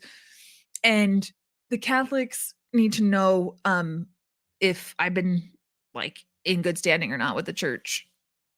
I think you're probably not in good standing, Tim, if you just were screaming on like the camera phone to national television, having a tizzy. Told you not to talk about that.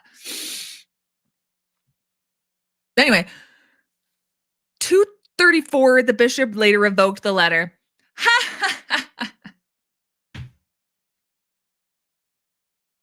You can't ask yourself to prom, you silly. I already tried that. Everyone knows it's not going to work out. You just gotta buck up and stay home and be proud of the choices that you made to get braces or whatever your thing is, Tim. Just let people like you for you. It'll be your right time. It's just not the right time for you to be in good standing with the LDS Church. It's just not the right time for you. Okay, I love this. Let's make it full screen. Do do do do do do do do do. In light of the official statements issued by the LDS Church of Jesus Christ of Latter-day Saints, issued on Friday, 9/15/23. Oh, I thought it was on the 12th. My bad. I'm rescinding the letter I shared with you on Sunday, 9/17/23. Therefore, you are not authorized to use the letter as an endorsement of good standing for Tim to any organization. And then I think Celeste says back, please wait on this text. We know the church is fixing that unauthorized statement. Woo! All right. I don't mean to. Celeste is. We love Celeste. But they were all just in this whirlwind of what was happening. You remember at that time, it was like, who is this rogue PR person who's just like speaking out of their bumhole about what Tim Ballard is or isn't friends with M. Russell Ballard? Who is this rogue person? Is this how our church works? Is this what we represent? That was like all Word Radio could talk about. I was like, do you guys want to like talk about the things behind the things? Like what OUR has been like constantly criticized for? It's like, no, Tim Ballard's been perfect up to this point. I bet it's either the sex traffickers, the feminists, or the intellectuals once again. I hope I'm on the second too. Anyway, remember back in the days when that's how they were complaining about stuff? And fortunately, people who just want to stay in their closed-minded boxes, they're going to. But at that time, it was so unauthorized. Could not be authorized. Unbelievable. Vice News, a tabloid, got the statement from the church. Buzz off. Well, my favorite thing in the entire world, I said a lot, but one of my favorite things to come out of this Tim Ballard saga, it was, I don't know, it was like Skyrockets in Flight, Afternoon Delight. I don't know how else to say it. Like, it was just like premium. Was the Tim Ballard episode with Anna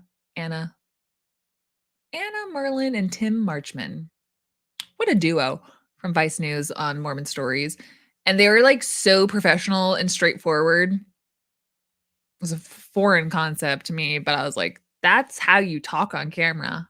Study that, girl. But it was funny because all of the questions that people were having in the Mormon community were like they were almost like eye-rollingly stupid to them. They're like, yeah, so do I need to explain apparently to this entire population of people how like the difference between a press release and a statement works? That when you ask for a statement, like they're going to reply when you're like, this is our evidence, it's not going to be like, people are like, why isn't the statement on the church's website? Like, if you're going to denounce Tim Ballard, put it on page 1 of LDS.org. Like, who the fuck thinks like that? I've been trying to resist saying fuck. Not anymore. Remember when Glenn Beck was freaking out? That's how I knew. That's how I knew my life changed forever. It was like being diagnosed with a terminal illness, but the opposite thing where you're just like, what's happening? What is this? What is this new spring? When I woke up one day on Twitter and I saw Glenn Beck freaking the F out at the church and Tim Ballard, and I was like, this seems like it's going to be a big deal. How about we dedicate our life to it? Okay. And then I went on a live stream that night with Cults to Consciousness with Celeste. I was just a baby. I didn't even know who Sean Reyes was back then. I was day one. I was just barely opening my eyes looking for Mother's Milk. I hadn't found Lynn Packer yet or American Crime Journal.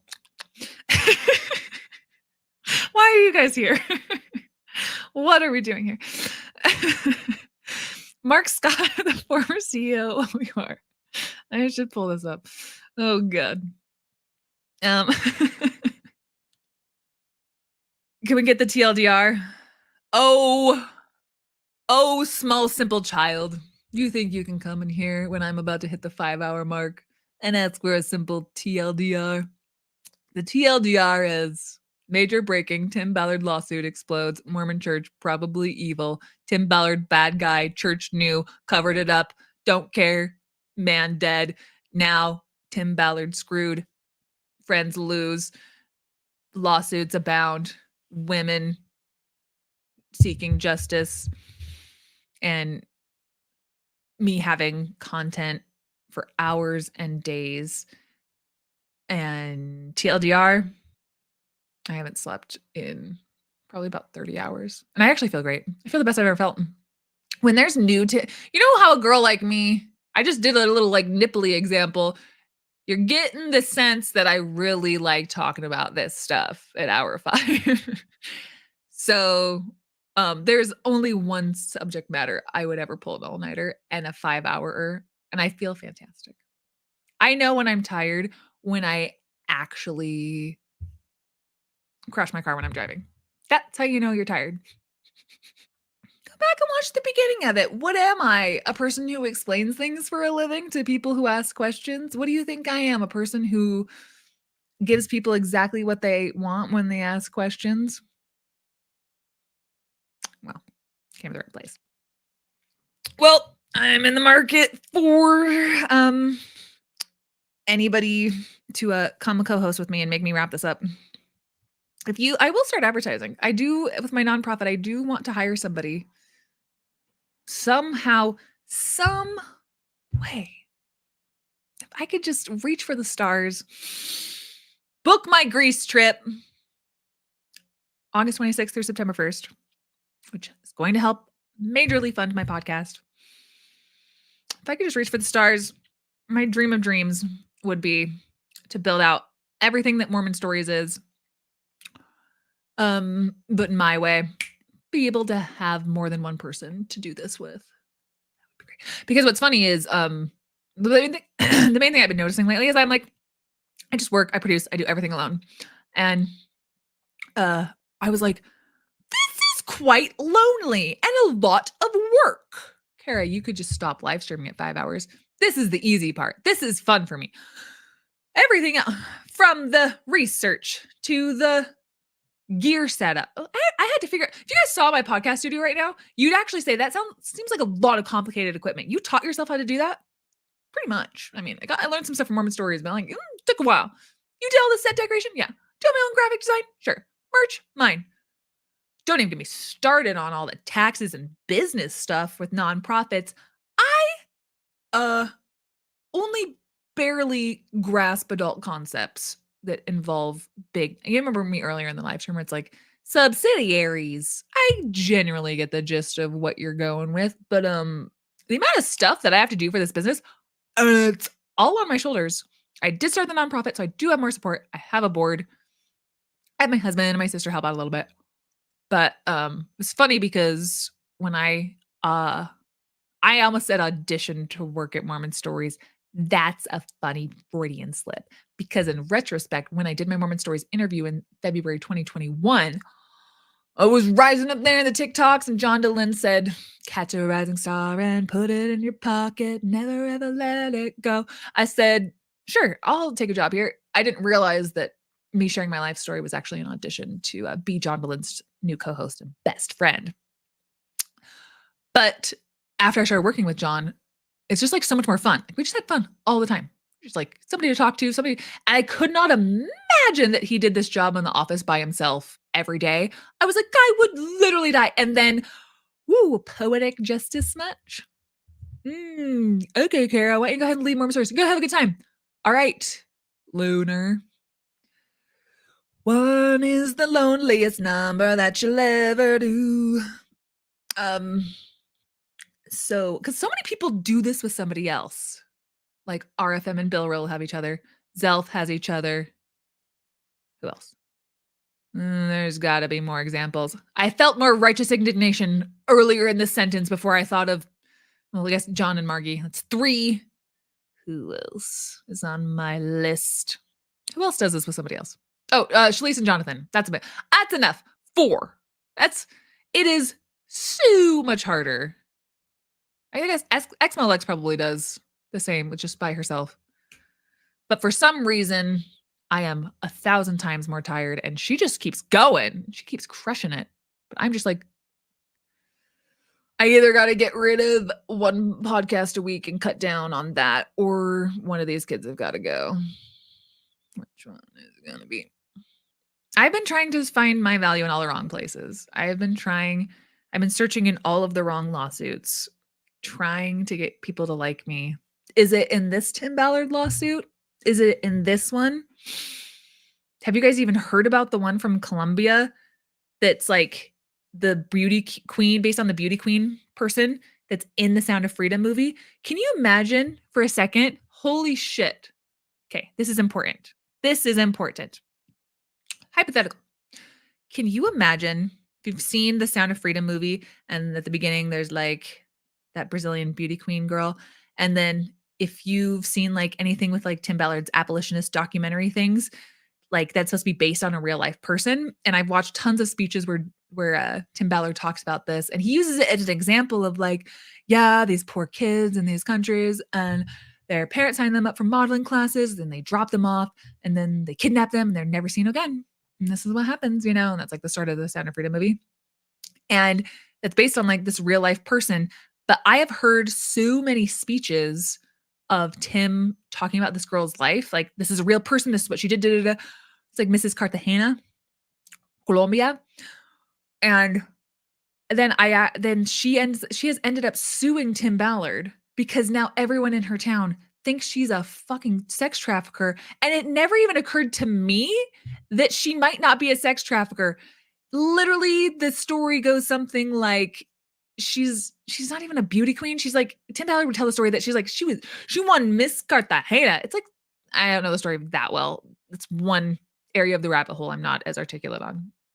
But can you imagine with this woman, if you were legitimately, she was like invited to one of the parties where there was a sting, had nothing to do with any like modeling crap. I think maybe she's a horrible sex trafficker and Tim Ballard like got one and she's like raging angry in her high heels. Maybe I got this totally wrong.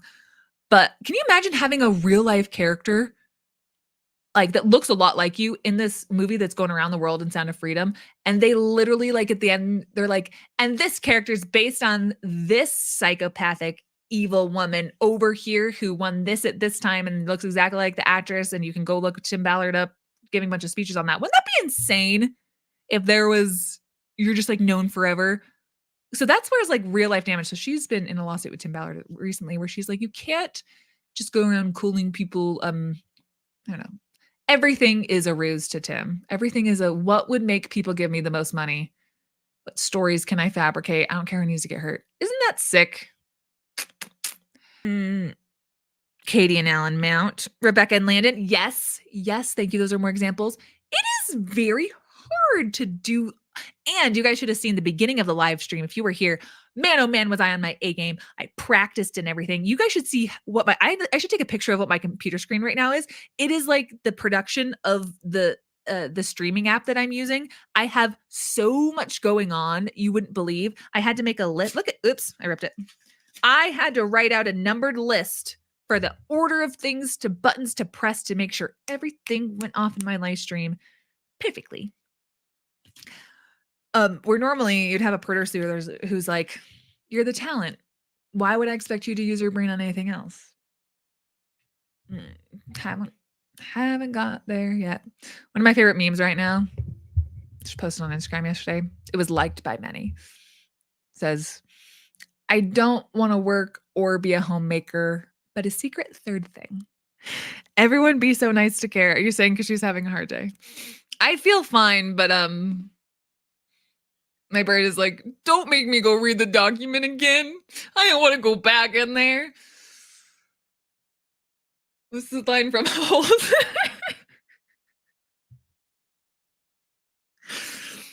I'm tired of digging, Grandpa. Well, it's too damn bad. I don't want to know any more of the sexual exploits of Tim Ballard. Well, it's too damn bad. All right, well, I'm going to wrap up. What should I do with this episode? I just had fun. It's the best night of my life. Yeah, I miss you guys. As we go on, we remember all the times we had together. I don't have any people to sway with for my graduation and just have this plant. You think about Ballard and you think about Catherine and you think about Celeste and you think about the bishop and you think about that note that he wrote and he said he needed to rescind. Do you ever think when, as we go on, we remember all the times we spent together? I got no sleep last night. You'll remember that everyone gave me a thumbs up for rebutting Ward Radio's Timber. Thank you, Timber's parents, for naming him that. It came in handy once. The plan is still swinging. It's actually my biggest pet peeve in the world. You touch this thing and it is a pendulum. It's got a mind of its own. The plant likes to dance like its mama. I'm going to get as far away from my swinging plant. You have no idea how hard it is to get this thing to go to sleep. Takes after his mama. That I said already. Anyway, just trusting the process. Bye, guys. Here we go. Here's the outro clip.